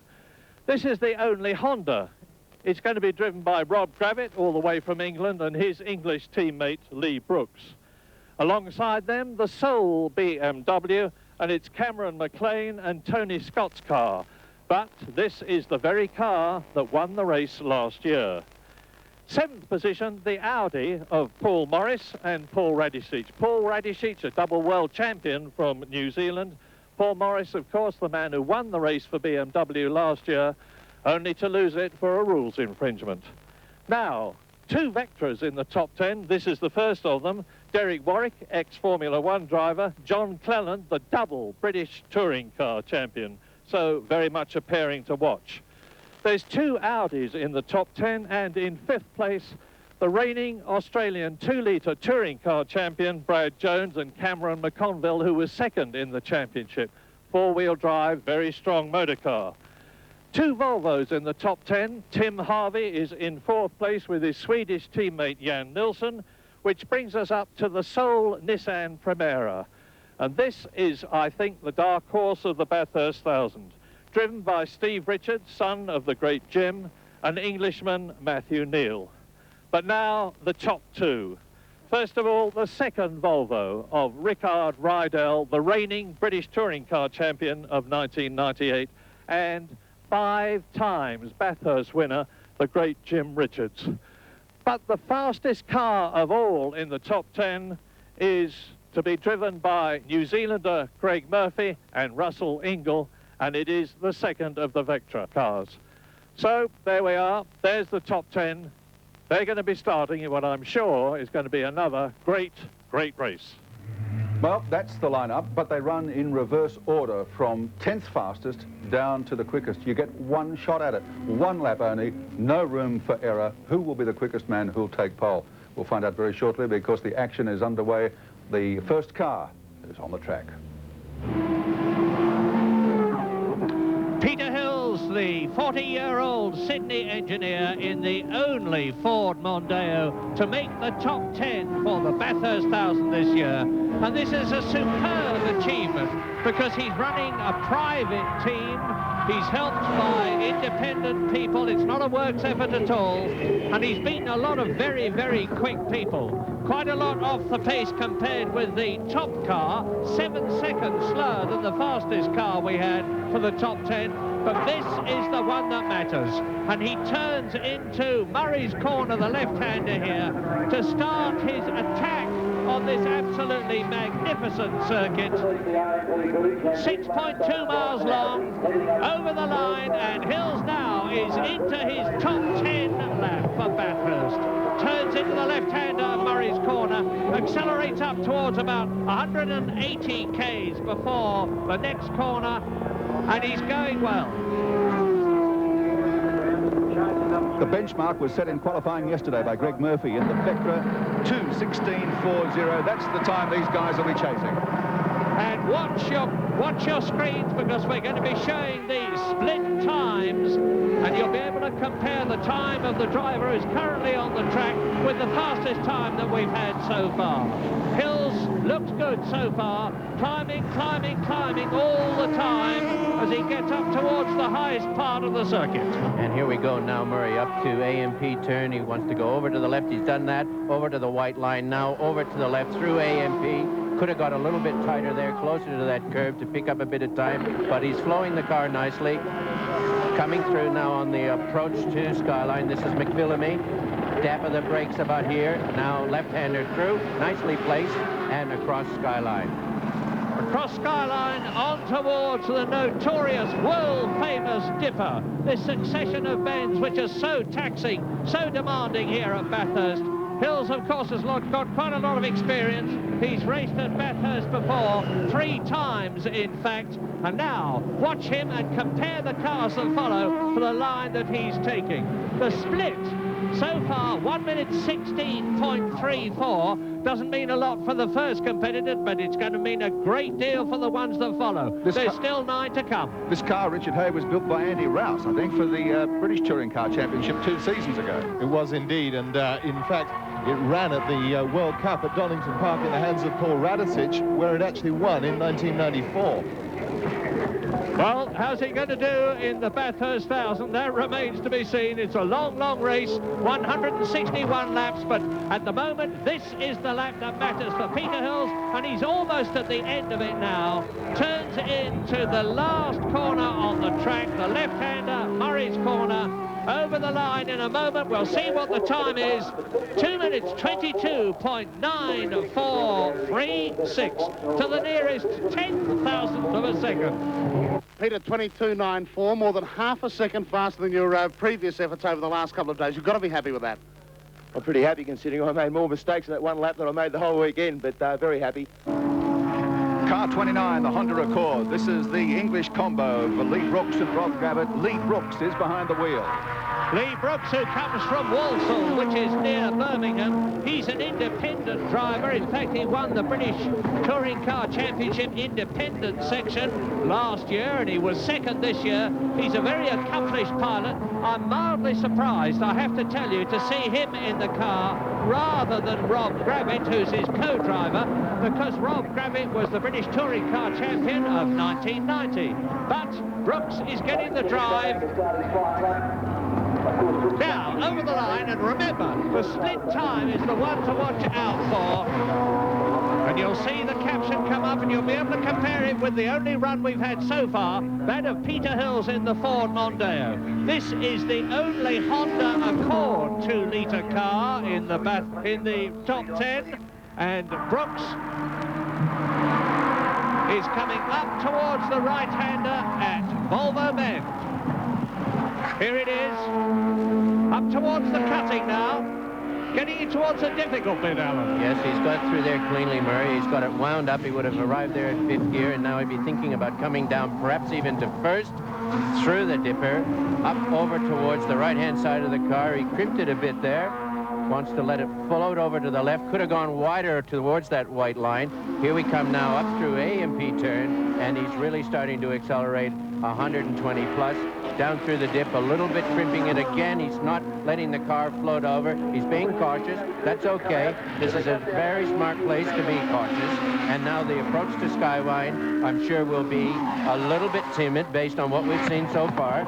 1 minute 13.6 is the split, and Lee Brooks is achieving one of his ambitions. It's the ambition of every red-blooded racing touring car driver to compete at Bathurst. He's going to be doing that tomorrow. Where is he going to be starting on the grid is the important thing from his point of view. He's done very well to get into the top 10, the 9th fastest of the top 10. Where is he going to be when the race starts? And it was a way faster split at the top than his predecessor, Peter Hills. He might have suffered a little bit as he came off the mountain there as he went round Tower Power Forest's elbow. Heard him come just off the power a little bit to get the front end to grip. Fresh engine went into this car last night, so expect an improvement on his time that he made to get into the top 10. He should have been faster than Peter Hills, no disrespect to Hills, but the budgets that these two are operating on are very different indeed. By the same token, the budget of the Rocket Cargo team, which is the one that Brooks drives for, is much smaller than most of the other works cars which are coming up right now. And Lee Brooks' time, 2 minutes 18.99, so that's 4 seconds faster than Peter Hills. Fastest so far, by far. By far indeed. 2 down, 8 to go. The Pacers hotting up as they duel for pole position for the 1998 AMP Bathurst 1000. More to come after this.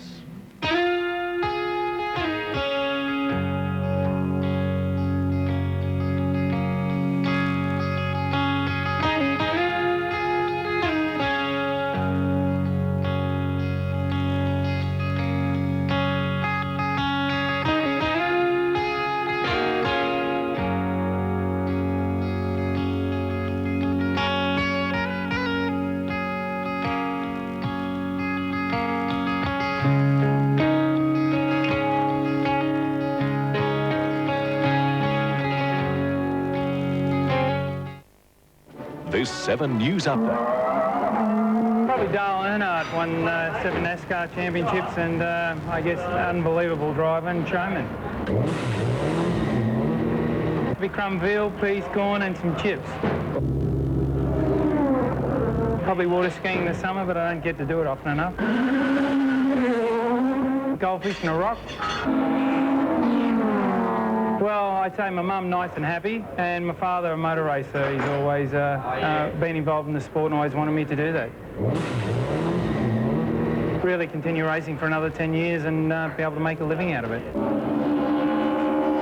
10 years' time, hopefully, if all my dreams come true, I'll be the producer of the great race. Yes, good to have you with us at Mount Panorama for our 7 Network coverage of the 1998 AMP Bathurst 1000 qualifying day. The shootout for the top 10 position. 2 cars down. Next queue in the rack is the number 12 car, the BMW entry of Cameron McLean. But right now, Paddy Welsh is talking with his co-driver, Queenslander Tony Scott. Tony, the week has gone very smoothly for this team. Yeah, it certainly has.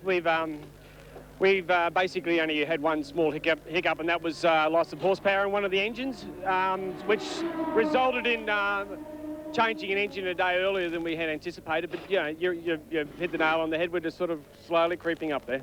Now, there's talk that you've got a very good engine for this car from Germany. Yeah.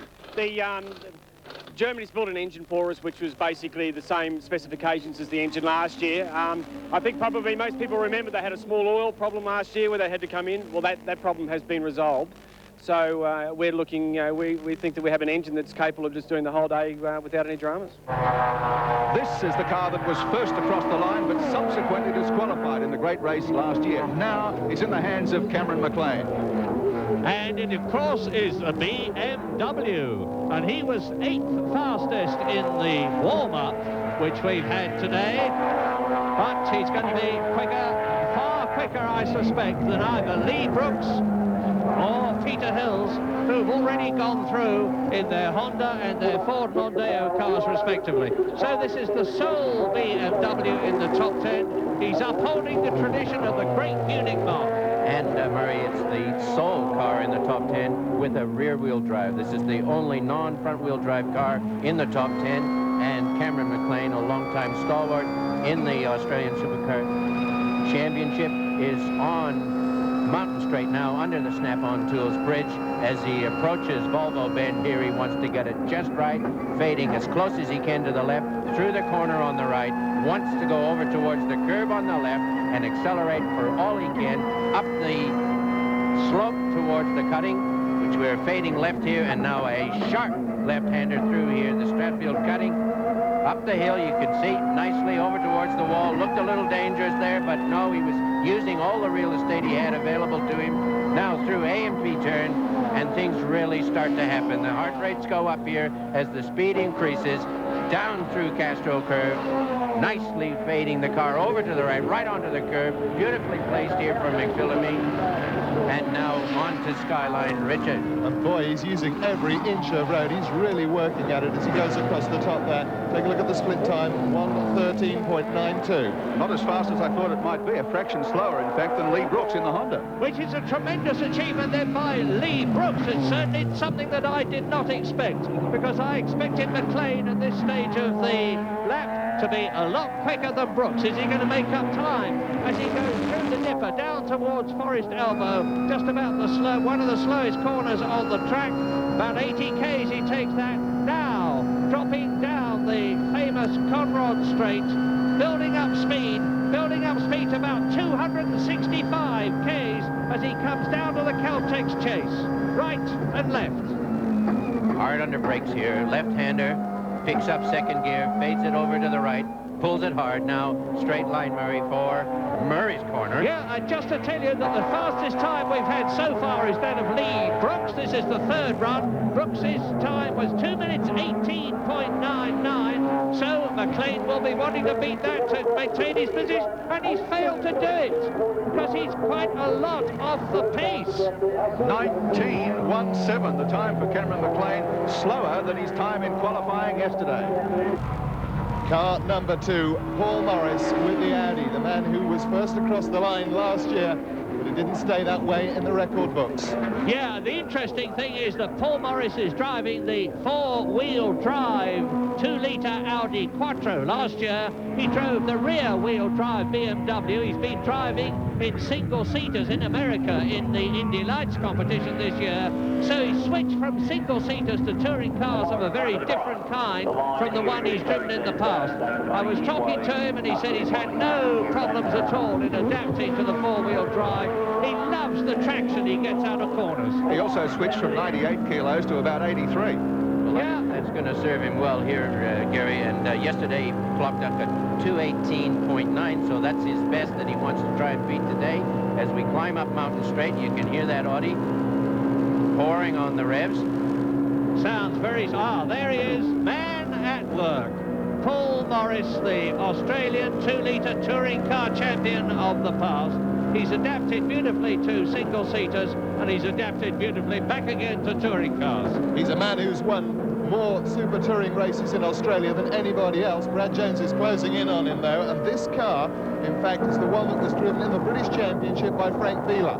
What wonderful Channel 7 pictures we're getting as we look down on the Audi Quattro. Now you can see the configuration of this unique, magnificent Mount Panorama circuit. And Morris sails over the crest, and look at him. He is really flying now. Here he comes through McPhillamy on a really good pace. Dab of the brakes, over Skyline, down into the S's. Fastest split we've had so far, Alan. 1/10 of a second inside the fastest split so far we've had. Okay, you'll want to keep it on tight here. Over towards the rock face. Nicely done. Tight in. Let it fade over towards the wall. And now virtually just this little kink, and he's on Conrod. He'll go up through his 6-speed gearbox and take it all the way up near on 260k as he approaches the chicane at the end of this main straight. Now, the interesting thing to me about this car is that it's a lot heavier than most of the others. It's very, very sturdy. It should be very reliable tomorrow, but he's got a weight penalty. Doesn't look as though it's going to be taken against him, though, today. Time to beat is 2:18.99. That's the fastest posted so far by Lee Brooks. And he ought to be able to do it because this is the man, remember, who was on pole position last year. And is he going to do it? 2 minutes 18.99 to beat, and over the line goes Morris, and 7/10 of a second inside Brooks's time. Of the 4 runners that we've had so far, it's Paul Morris the quickest in the Audi Quattro. Well, Paul, a lap of 2 minutes 18.27, the fastest recorded so far. Are you pleased? Yeah, it's the quickest lap I've done around here all week, so pretty happy with that. Lost a little bit of time in turn 2, just not quite enough heat in the tyres, but it's a long race tomorrow, and I'm very happy to be in the top 10 and driving the Oryx Audi. How tough has it been for you to adapt to the all-wheel drive? Not that hard at all, you know, it's a very similar car to the BMW, and I haven't driven a touring car for nearly a year now, so you know, the Jones boys prepare a great car. It's a dream to drive, and I'm just happy to be driving for them. It's great. 4 down, 6 to go. Paul Morris holding pride of place at the moment.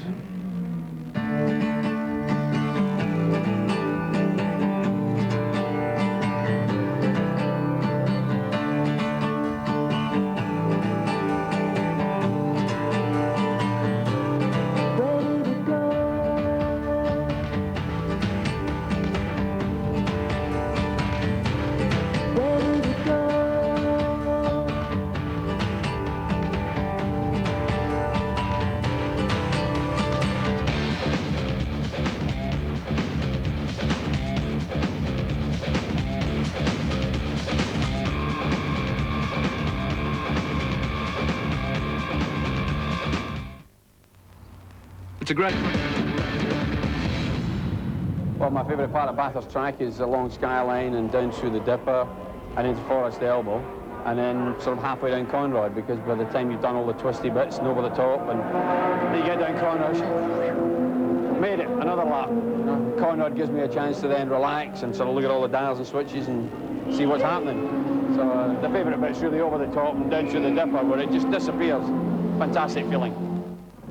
This is the Vectra Car 8. The former British Formula 1 driver Derek Warwick is at the wheel. And Derek Warwick is strongly believed to be retiring from touring car driving after the Bathurst 1000. And what a character he is, how determined he is, how ebullient he is. And in the Vauxhall Vectra, and incidentally, he's one of the owners of the 888 team in Britain that built these cars up, and his co-driver is John Cleland. But Derek Warwick going for it now, trying to get up as far as he possibly can in the top 10. He's the 5th of the 10 drivers we've had so far. He's challenging the fastest time we've had of Paul Morris in the Audi, 2 minutes 18.26, and he absolutely loves this Mount Panorama circuit. Well, he got a very nice clean run through turn 1. He's come up Mountain Straight with a vengeance, and he'll want to really now capitalize here on this first left-hander. He's doing that. He's right over it. Look at this. Just drifting through Volvo Bend, right over there to the white line again. This is excellent driving. Bear in mind how hard it is to do this for these drivers, no matter how experienced they are. This is a big ask. They've got to do it. It's a cold turkey and 1 lap to get the best time of the day. And Derek Warwick is not only a very accomplished Formula 1 driver, a very accomplished touring car driver, but he's the man who's won the 24-hour race at Le Mans. He is an ex-world sports car champion. You name it, Derek's done it, because he's also been a world champion stock car driver. But what about the split time? That's the important thing at the present moment. Is he going to beat the fastest split we've had so far? Paul Morris, yes! 0.6 of a second faster. This is a great lap.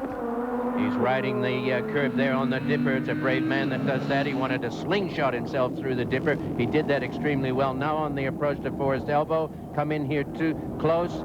There he had slid right, oh, look at that, beautiful, right over, using every millimeter of that circuit, and now happily accelerating up through his 6-speed gearbox on Conrod.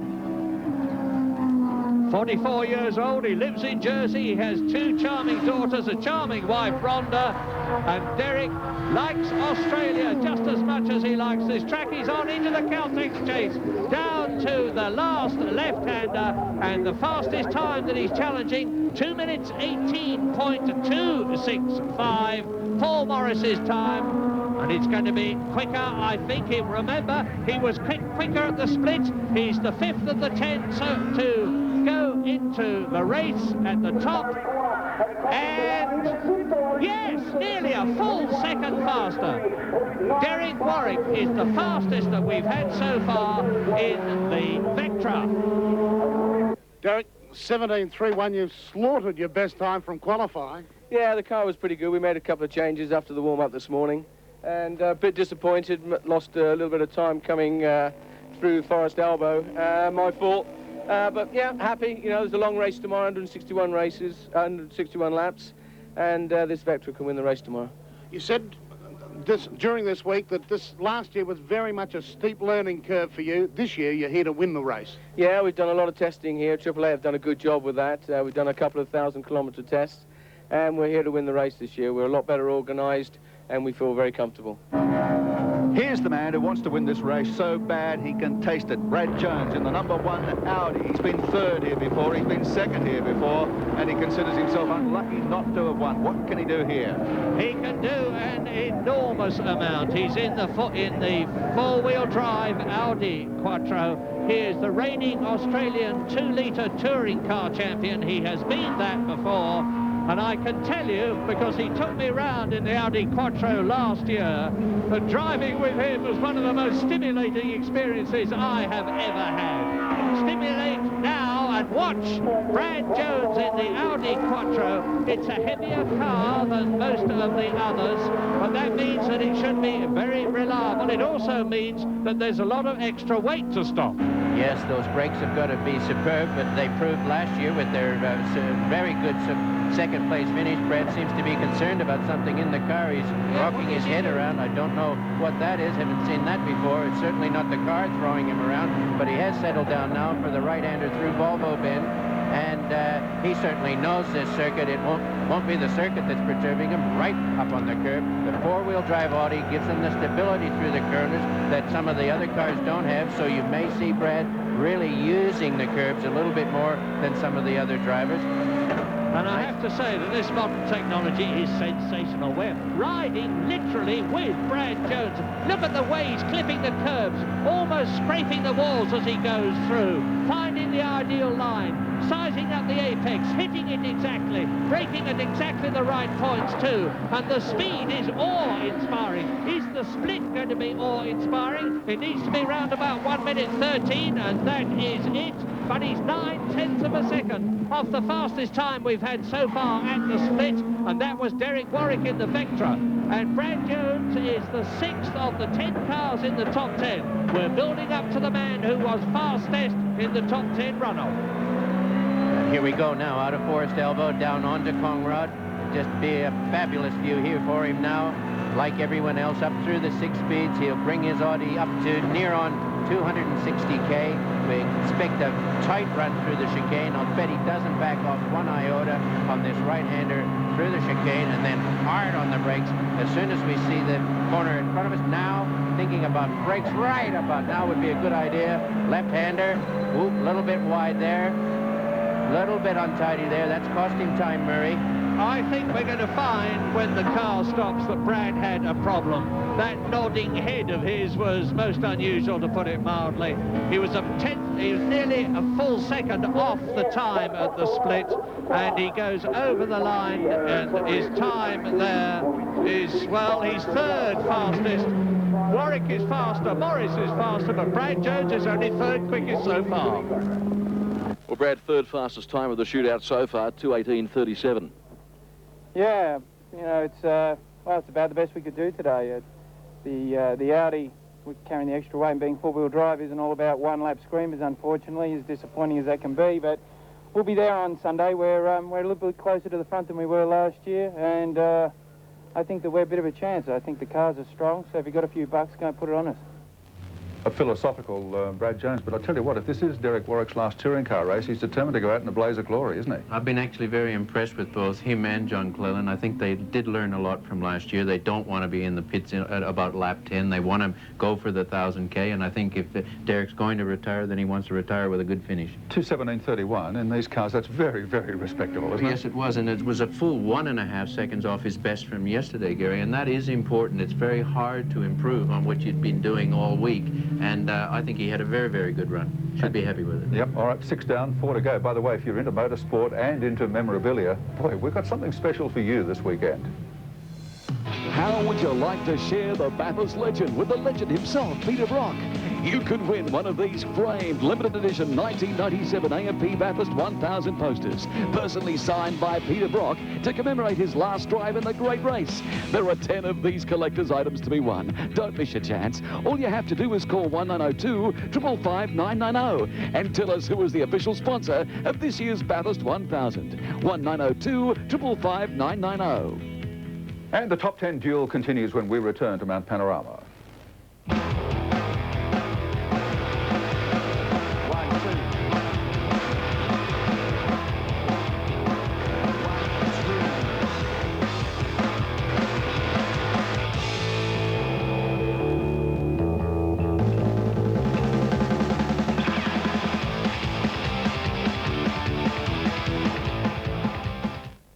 An election for the new...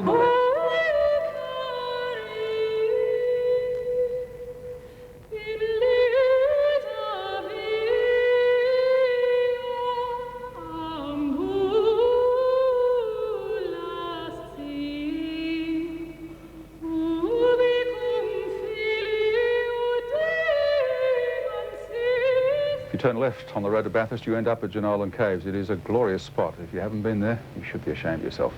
2 Volvos, a Nissan and a Holden Vectra to come. A Vectra, quickest so far with Derek Warwick at the wheel.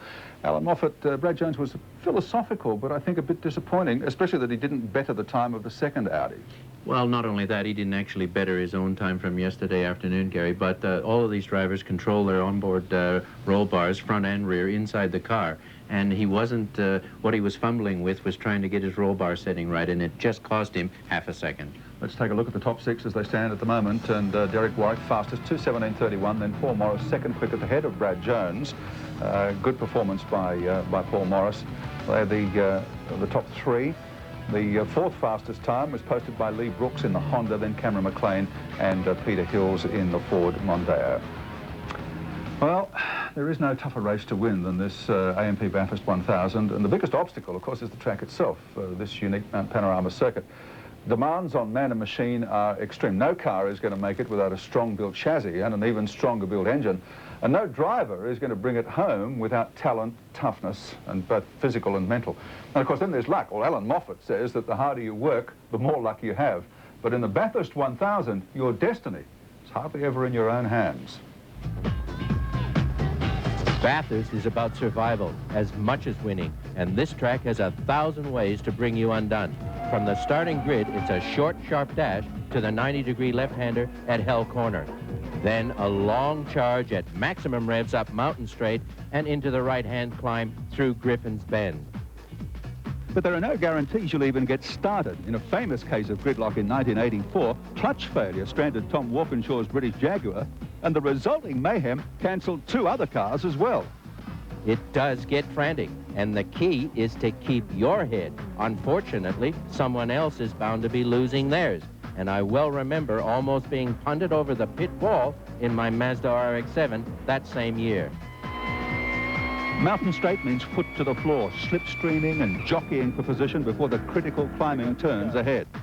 At Griffin's, it's an off-camber corner and a trap if you don't get it just right, like yours truly, over-anxious on the throttle in my Falcon back in '73. But you've got to keep the boot in because it takes a lot of horses to haul 1,000 kilos of machinery up the 1 in 6 grades through the cutting and AMP turn, onwards and upwards, and finally onto that high-speed sweep of Castrol Curve, McPhillamy and Skyline. The cutting has ended many a race. There's no room for error, yours or even anyone else's, because the walls are waiting. Alan Jones discovered that in his Williams Renault last year. And it's a dangerous place to have the adrenaline and the gas pedal pumping simultaneously. That combination wiped out both Larry Perkins and Neville Crichton on just the 3rd lap of the '87 race. Accelerating through AMP turn, climbing to Reed Park, there are no guarantees, not even in front. This is where Dick Johnson encountered the infamous rock in 1980. It ended his race, but it sure put his career into overdrive. And it was charging too hard on a deflating tire on the bend to Reed Park in '82 that saw Kevin Bartlett switch to channel 6 in a big Chevy Camaro. On top of the mountain, you're pushing 180 clicks to Sulman Park and Castrol Curve. No place to be out of shape, not even for an ace like 9-time winner Peter Brock, whose race ended just a handful of laps short of the finish in '94. And at these speeds, kissing the curbs can make even the big boys cry. The slightest bump and the car's off balance, with disastrous consequences. A sharp reminder for Britain's Win Percy during qualifying for the race one year. Yes, and I remember you paid the penalty for getting the right rear off the edge in qualifying the year that you drove for Brock. Did I ever, Gary? That was '86. The car speared left would have gone clear off the mountain if it hadn't been for that wall. Some say there's too much concrete around Bathurst, but I'd rather play Humpty Dumpty than join the astronaut corps any day. The big sand trap on the right, it's a feature at McPhillamy today, but it used to be a fence, a steel cable fence, scene of one of the great escapes in motorsport for Bill Brown back in '71. Skyline is famous for the view, but who's looking? Your heart's in your mouth as you spear off the edge, unable to see the track falling away in front of you. It does make for some distracting moments. Tony Roberts sure had a memorable one in 1970. Coming off the top, you're making split-second decisions that can affect your whole run downhill. Through the S's, the gut-wrenching dipper, and Forest Elbow turn. That sets you on the long haul down Conrod Straight. So you brake hard off Skyline, and you've got to time it just right. John English got it wrong in '84 and almost rode the wall through the S's. Yes, and this is no place to tangle with the traffic either, because the dipper comes up very, very fast. That's how and where Britain's Andy Rouse concertinaed at Brock Sierra in 1990. If you're still running, gun it through the dipper, then savage on the brakes and tuck left at the elbow.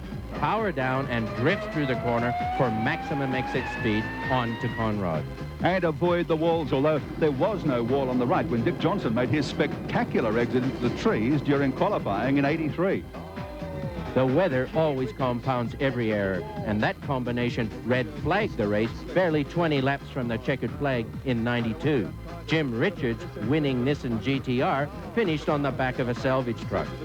Conrod Straight is mostly that for almost 2 kilometres, save for the high-speed chicane at the Chase. Then it's 90 degrees left at the bottom at Murray's Corner and onto Pitt Straight once more. Conrod is also no place to relax. At speeds over 280 kilometers, things come unglued awfully quickly, whether it's driver error or component failure. And Dick Johnson had a wild ride in 1988 when a tire let go on his Sierra. They took some of the straight out of Conrod about 10 years back when they put in that left-right sweep at the Chase. It's a test of nerve and skill, but it hasn't slowed him down very much, and it is an unforgiving place when things go wrong, even for someone like Peter Brock. Out of the Chase, past the pit entry lane, and charging into Murray's. You'd better hope you've still got brakes. There have been some pretty spectacular failures. With luck, you can flick right and down the escape road to Bathurst. Who knows, the Lord Mayor might be waiting for you out of harm's way. But without it, you'll be doing a kamikaze like Japan's Kariyama in '77. Back onto the start-finish straight. Pits are on the left, and Alan, your race could just as easily be won or lost in there. Yes, Gary, well, my chances went up in smoke one year in a nightmare refueling fire. At least we got the regulations changed, and that will never happen again. But there were no regulations for this refueling technique. The delay cost Peter Williamson a class win that year. Every lap survived on Mount Panorama is a victory, but unless you're still there on the last one, all the others count for nothing. So, winning the AMP Bathurst 1000 means 161 times through Hell Corner and all of the others without a major mishap. But when you do get it right, Gary, when all the planning and hard work come together on the day, and I've been privileged 4 times to know what that's like, there's no greater prize in Australian motorsport.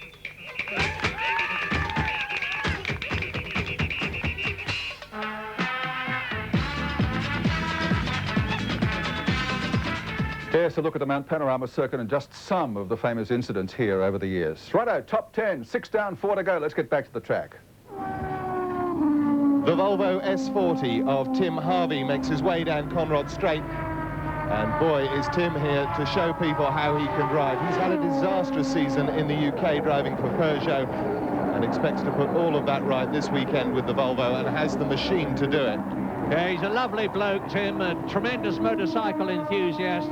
an ex-British champion in the British Touring Car Championship, driving for BMW. He's driven in lots of works teams because he's driven for Renault, he's driven for Volvo, he's driven for Peugeot, he's driven for BMW, of course, and now he's fighting to get his Volvo seat back again next year as he starts his top 10 run here at Bathurst. He is in the S40 Volvo. That's the very latest car, very different to the one that was driven here at Bathurst last year by Rickard Rydell in particular. And Harvey is on the game. He's really pushing. Tim Harvey was fourth quickest coming into the top 10 shootout. He had a qualifying time yesterday of 2:17.59, but already Derek Warwick has gone quicker than that. And Harvey was second fastest in the warm-up today. He got his car going much quicker today than he went yesterday. Only his teammate, Rickard Rydell, in the other Volvo was quicker. But you've been watching the lines, Alan. What do you think of Harvey's line compared with that of Rickard Rydell and the others we've already seen today? Well, I think it's going to be just a smidgen more conservative than Rydell. Rydell really was hammering it in the warm-up this morning, Murray, but not to take anything away from Tim Harvey here. He is pushing it. He's right up onto the white line.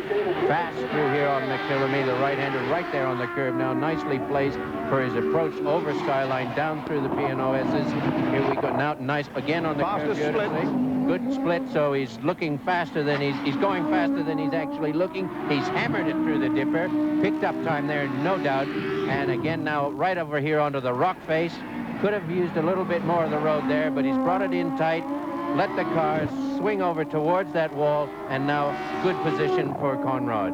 Fastest split, my goodness, it was 0.6 of a second faster than Derek Warwick in the Vectra. This is definitely the car to watch tomorrow, provided it's reliable. It's a big question for all the cars that have come from Europe.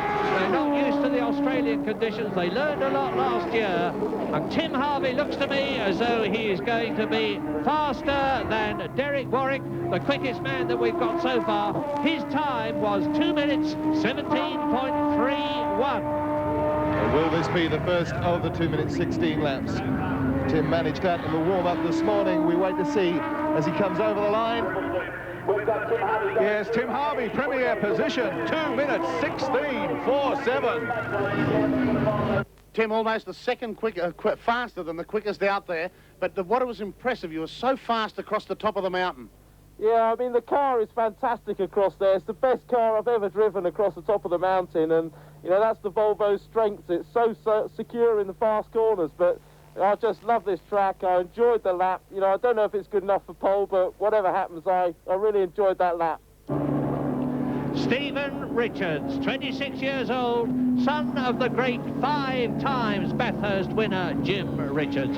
He's driving the Nissan Primera, which has been an absolute sensation in the British Touring Car Championship this year.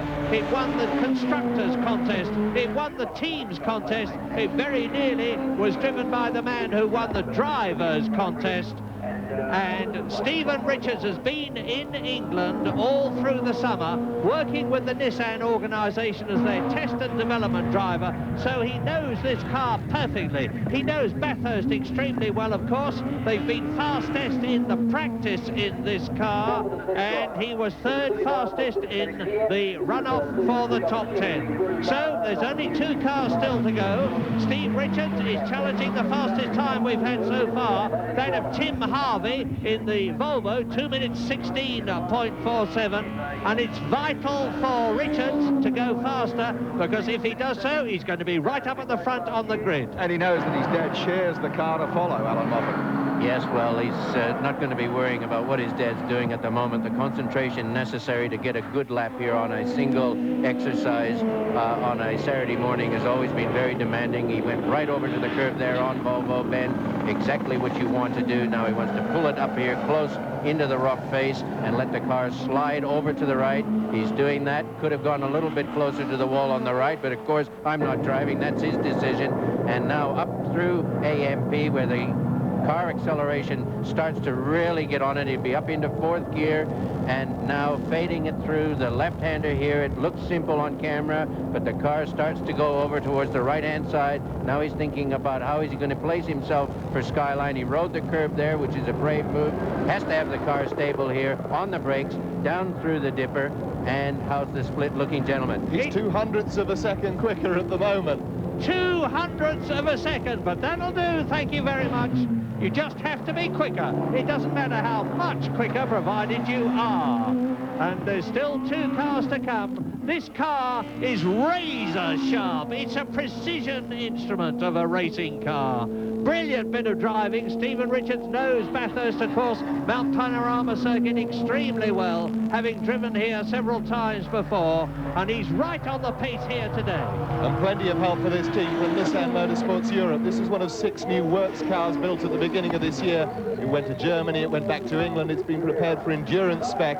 And here it is on Mount Panorama in the hands of Steve Richards, the official Nissan test driver. And as he comes down to the last bend, there is the time to beat in the right-hand corner of your screen. Tim Harvey's Volvo, 2 minutes 16.47. Is that going to be beaten by Steve Richards? And the answer is yes. Just, wow, fantastic. 6/100ths of a second faster. Faster at the split and faster again at the end of the lap. A superb, brilliant bit of driving. Well, Stephen, an incredible lap, 2:16.41. You're the fast man so far. No, what can I say? The guys worked very late last night, the Team Dynamics crew, and the Nissan Primera is fantastic today. It's just such an easy car to drive. Given the fact it's a 1,000k enduro, how important is it for you to start from the front row? Well, I mean, obviously it is important. The first few laps, there can be tangles with, you know, trying to find yourself in the scheme of things. But, no, I think we're looking fairly strong for this year's AMP 1000. We've had no problems leading up, and the Nissan Primera is running strong.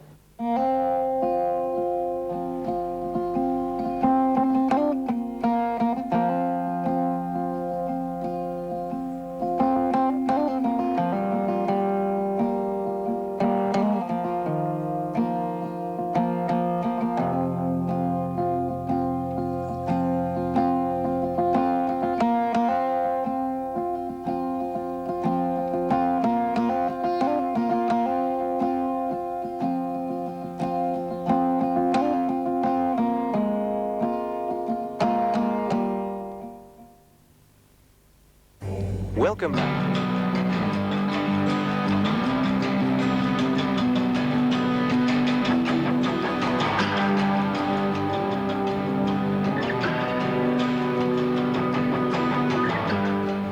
Well, there are 2 cars to come with a chance to snatch the glory here at Mount Panorama. Right now, Nissan and Stephen Richards hold sway over Volvo.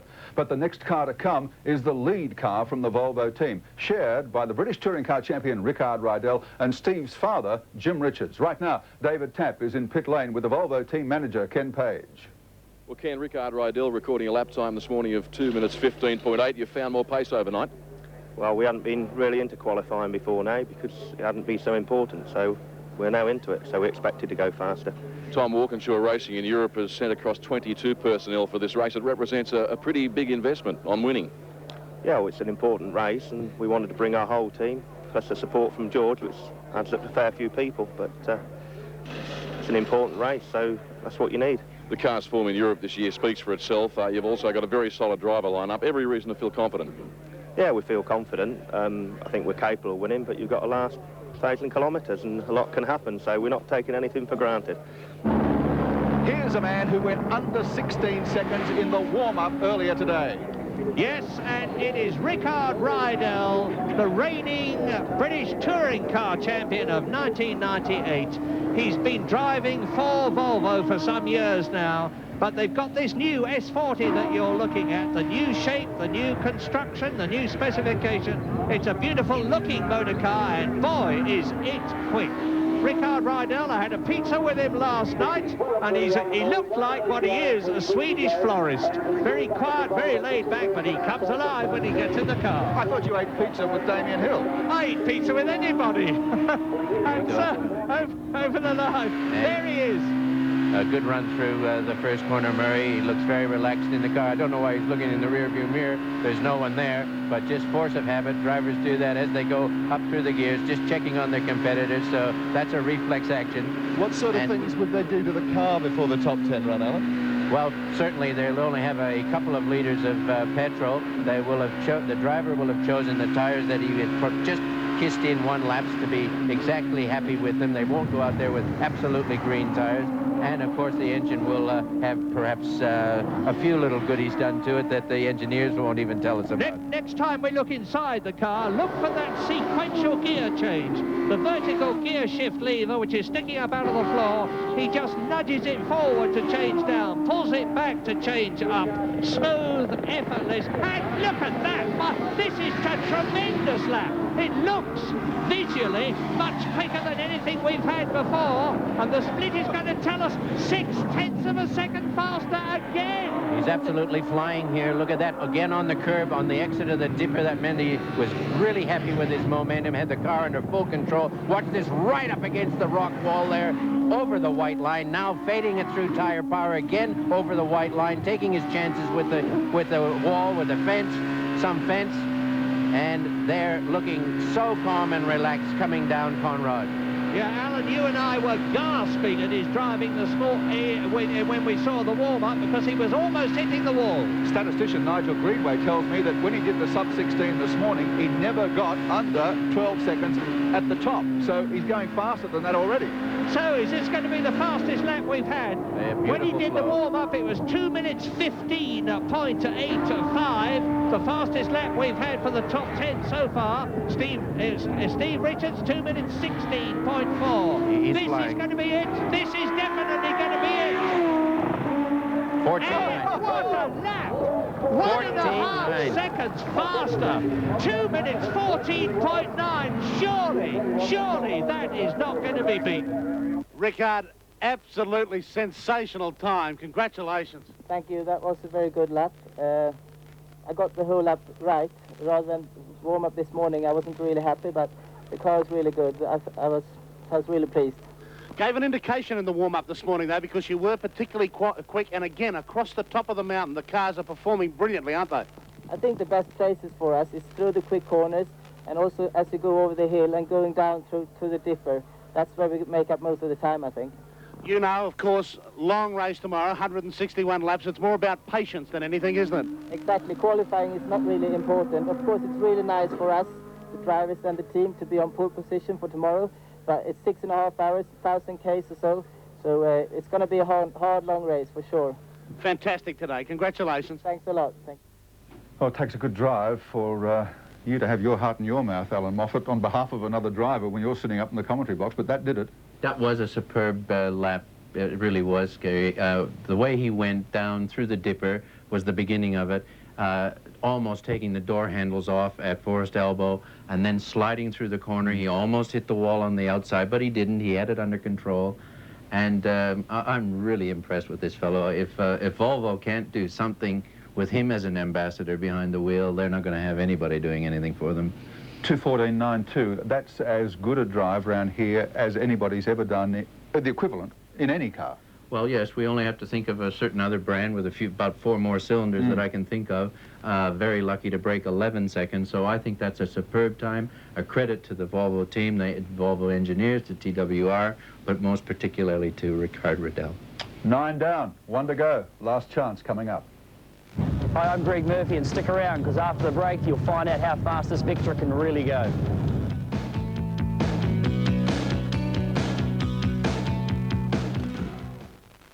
In extra time. I would have to say Mick Doohan, actually. I really respect the guy. I think he's an absolutely brilliant athlete. Pasta. Water sports, jet skiing, water skiing, snow skiing. The Lethal Weapon movies. I think car racing is a bit of an extravagance, so I'd have to say I think I'm doing it already. Probably not a race car driver. IndyCar world champion. Hopefully in America racing Indy cars. Back here at Mount Panorama, right from the start on Wednesday, Alan, it's been a duel for speed between Volvos, Nissans and the Vectras. That's the way it's panning out here. Greg Murphy is a previous race winner. He knows what it's like to go fast. He knows what it's like to qualify at the front. He's got one shot here. How are his nerves? I think they'll be a little bit frayed. He'll know that he's got to really do well now. He's seen the time that Ricard Riddell has done, and really I think the pressure will be on him a bit. When it comes to the race, the European cars broke last year. They were fast. They've obviously done homework since then. Greg Murphy, regardless of what time he posts coming up in the next minute or so, or next 2 minutes, he's got a terrific combination with Russell Ingall in this car driver combination. I'm not discounting them at all for the race, but for this one lap flyer, I think he's going to have a few nerves on this lap. Let's see what his nerves are like. Well, Greg Murphy is a past Bathurst winner, but he's got a problem here, and that is that he's driving the Vectra, which is a front-wheel drive car. He'd never driven one before he came here in touring car state, but he's taken to it like a duck to water. Brilliantly quick, absolutely effortless, but what a time he's got to challenge. Ricard Rydell's time, 1 minute, 2 minutes, 14.93. Well, he did a 2:16.4 yesterday, Murray. He had a beautiful run through traffic to get the fastest time of the top 10 yesterday, and that's why he's the last car out this morning. But the 2:14 of Rydell will be preying on his mind. I think he'll be just happy to get another 16 on the board. Just to put this into perspective, last year's pole time was a 2:16.59. Rydell a 2:14.93, and remember Murphy did get under that pole time in official qualifying. Yeah, but he in the warm-up he was 2 minutes 16.8 slower than he went to qualify for the top 10. However, we're soon going to see. This is the only man left to challenge Ricard Rydell's absolutely sensational time, which looks like starting him in pole position for the Bathurst 1000. Let's remember that one thing that preys on every driver here in this top 10 session is he doesn't want to crash the car. That would be the worst possible thing. So it's a very tough job between conservatively keeping the car on the planet and going as fast as you possibly can. Alan, talk us through this amazing series of bends at the dipper. It's absolutely unique to Here he comes now, the left-hander over McPhillamy, nicely placed. He's right over onto the left-hand side of the car, over the skyline, Murray, down through the S's, placing it through the right-hander here, down again into the dipper, very close to the wall on the right there. You can see his gear change. He's pulling column style and getting ready now down through the gears for the left-hander at Forest Elbow. Look at his eyes, watch the concentration. You can almost see, we can see where he's looking. I've got the appreciation of where he's looking, but he's a fine, fine driver and is going to be a big threat in this race tomorrow. I think he could just about be starting second. He was 0.8 of a second off at the split, but Ricard Rydell's time was so much faster than the second fastest so far, Steve Richards, that it could be beaten here. We're soon going to know, is Greg Murphy going to be second on the grid or third on the grid? My guess is that he's going to be second. Nicely through the chicane, but one more corner, Murray, it's all yours. Now, if he beats 2:16.4, he's going to be second. I can't see him possibly beating Rydell's time. 16.7. Well, that was a comparatively poor lap. Fourth fastest. Greg Murphy won't be terribly happy with this. So the top 10 is headed by Ricard Rydell, followed by Steve Richards and Tim Harvey. The Volvos are strong. And that means for the first time ever in the history of this race, there will be a father and son on the front row of the grid. Well, Murph, a lap of 2:16.78, which makes you fourth quickest. Yeah, it was good. It was a nice, tidy lap. Made one little mistake, but I don't think I would have done much faster with the way we've got the car set up. So I was pretty happy with that. I didn't know what the other guys had done before I went out, so it was okay. Yeah, Greg Murphy, fastest man going in, fourth fastest coming out, but that's the way it works in the top 10 shootout, and I think we always knew he wasn't going to beat Ricard Rydell's time. Well, that was absolutely sensational, and I think we're going to be bragging on behalf of Ricard about that 14. I'm absolutely amazed about that. But Gary, really, there is 5 standouts in the top 10 today. Stephen Richards, I think, did a superb job. He took half a second off his time from yesterday, which is a great improvement. Tim Harvey did a real good job. taking 1.1 second off his time yesterday. And Derek Warwick, I think they might talk about him retiring. I think with the way he's going, he can stay for another year if he likes.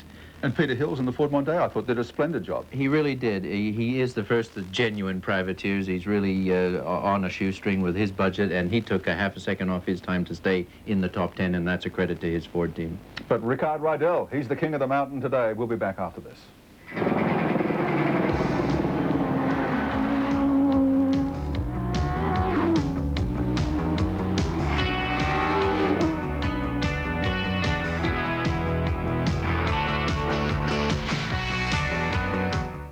No, I had a really enjoyable.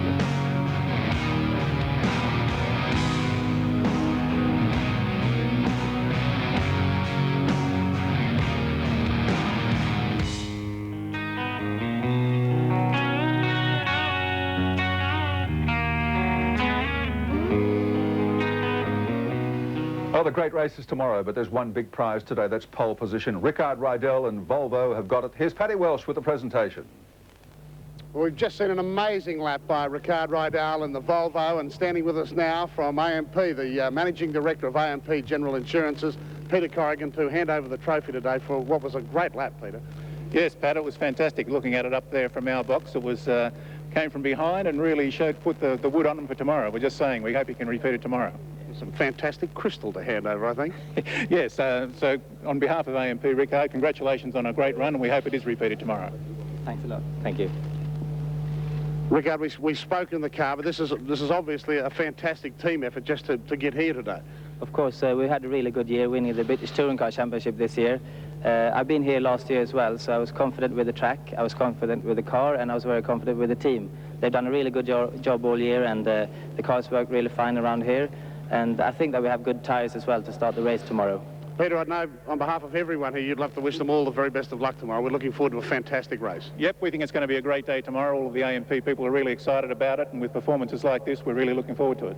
Peter Corrigan, thank you. Ricard Rydell and the entire Volvo team. Congratulations, guys and girls, and best of luck tomorrow. Unassuming man, Ricard Rydell, but boy, gee, the talent is phenomenal, isn't it? I'd like him on my payroll. Yep. Well, there we go. He's the man on pole position for the 1998 AMP 1000, the Bathurst Great Race. 2:14.93, just a sensational time. And let me tell you this, Nissan and Volvo have got together and they've made a decision that Richards and Richards will start the race tomorrow. So we'll have Jim Richards on pole position in the number 40 Volvo and Stephen Richards in car 34, the Nissan, sharing the front row of the grid. I reckon that's fantastic. Well, who's going to give way into the first corner? Second row of the grid. Nilsson Harvey in the second of the Volvos. Then we've got Murphy and Ingle in the first of the Vectras. Third row, Allen, the veteran combination, Warwick and Cullen, they'll do a good job. Yeah, look out for them tomorrow for sure. Morris and Radicic also in the number 2 Audi, out-qualified the boss, Jones and McConville. They're on the fourth row of the grid, which they share with Gravitt and Brooks in the Honda. And on the fifth row, McLean and Scott in the BMW, the only rear-wheel drive in the top 10. And then, of course, the Ford Mondeo of Hills and Beninka. Well, it's called the Great Race. It's been that way for a long time, and I think that's the way it's going to pan out, because qualifying today was a sensation, and Ricard Rydell was the most sensational of all. Our telecast tomorrow morning, another reminder, starts at 8 o'clock Eastern Australian time and goes right through to 6 p.m. You will not miss a second of the action as long as you stay with Alan Moffat, myself, Murray Walker, the 7 Network team. See you in the morning.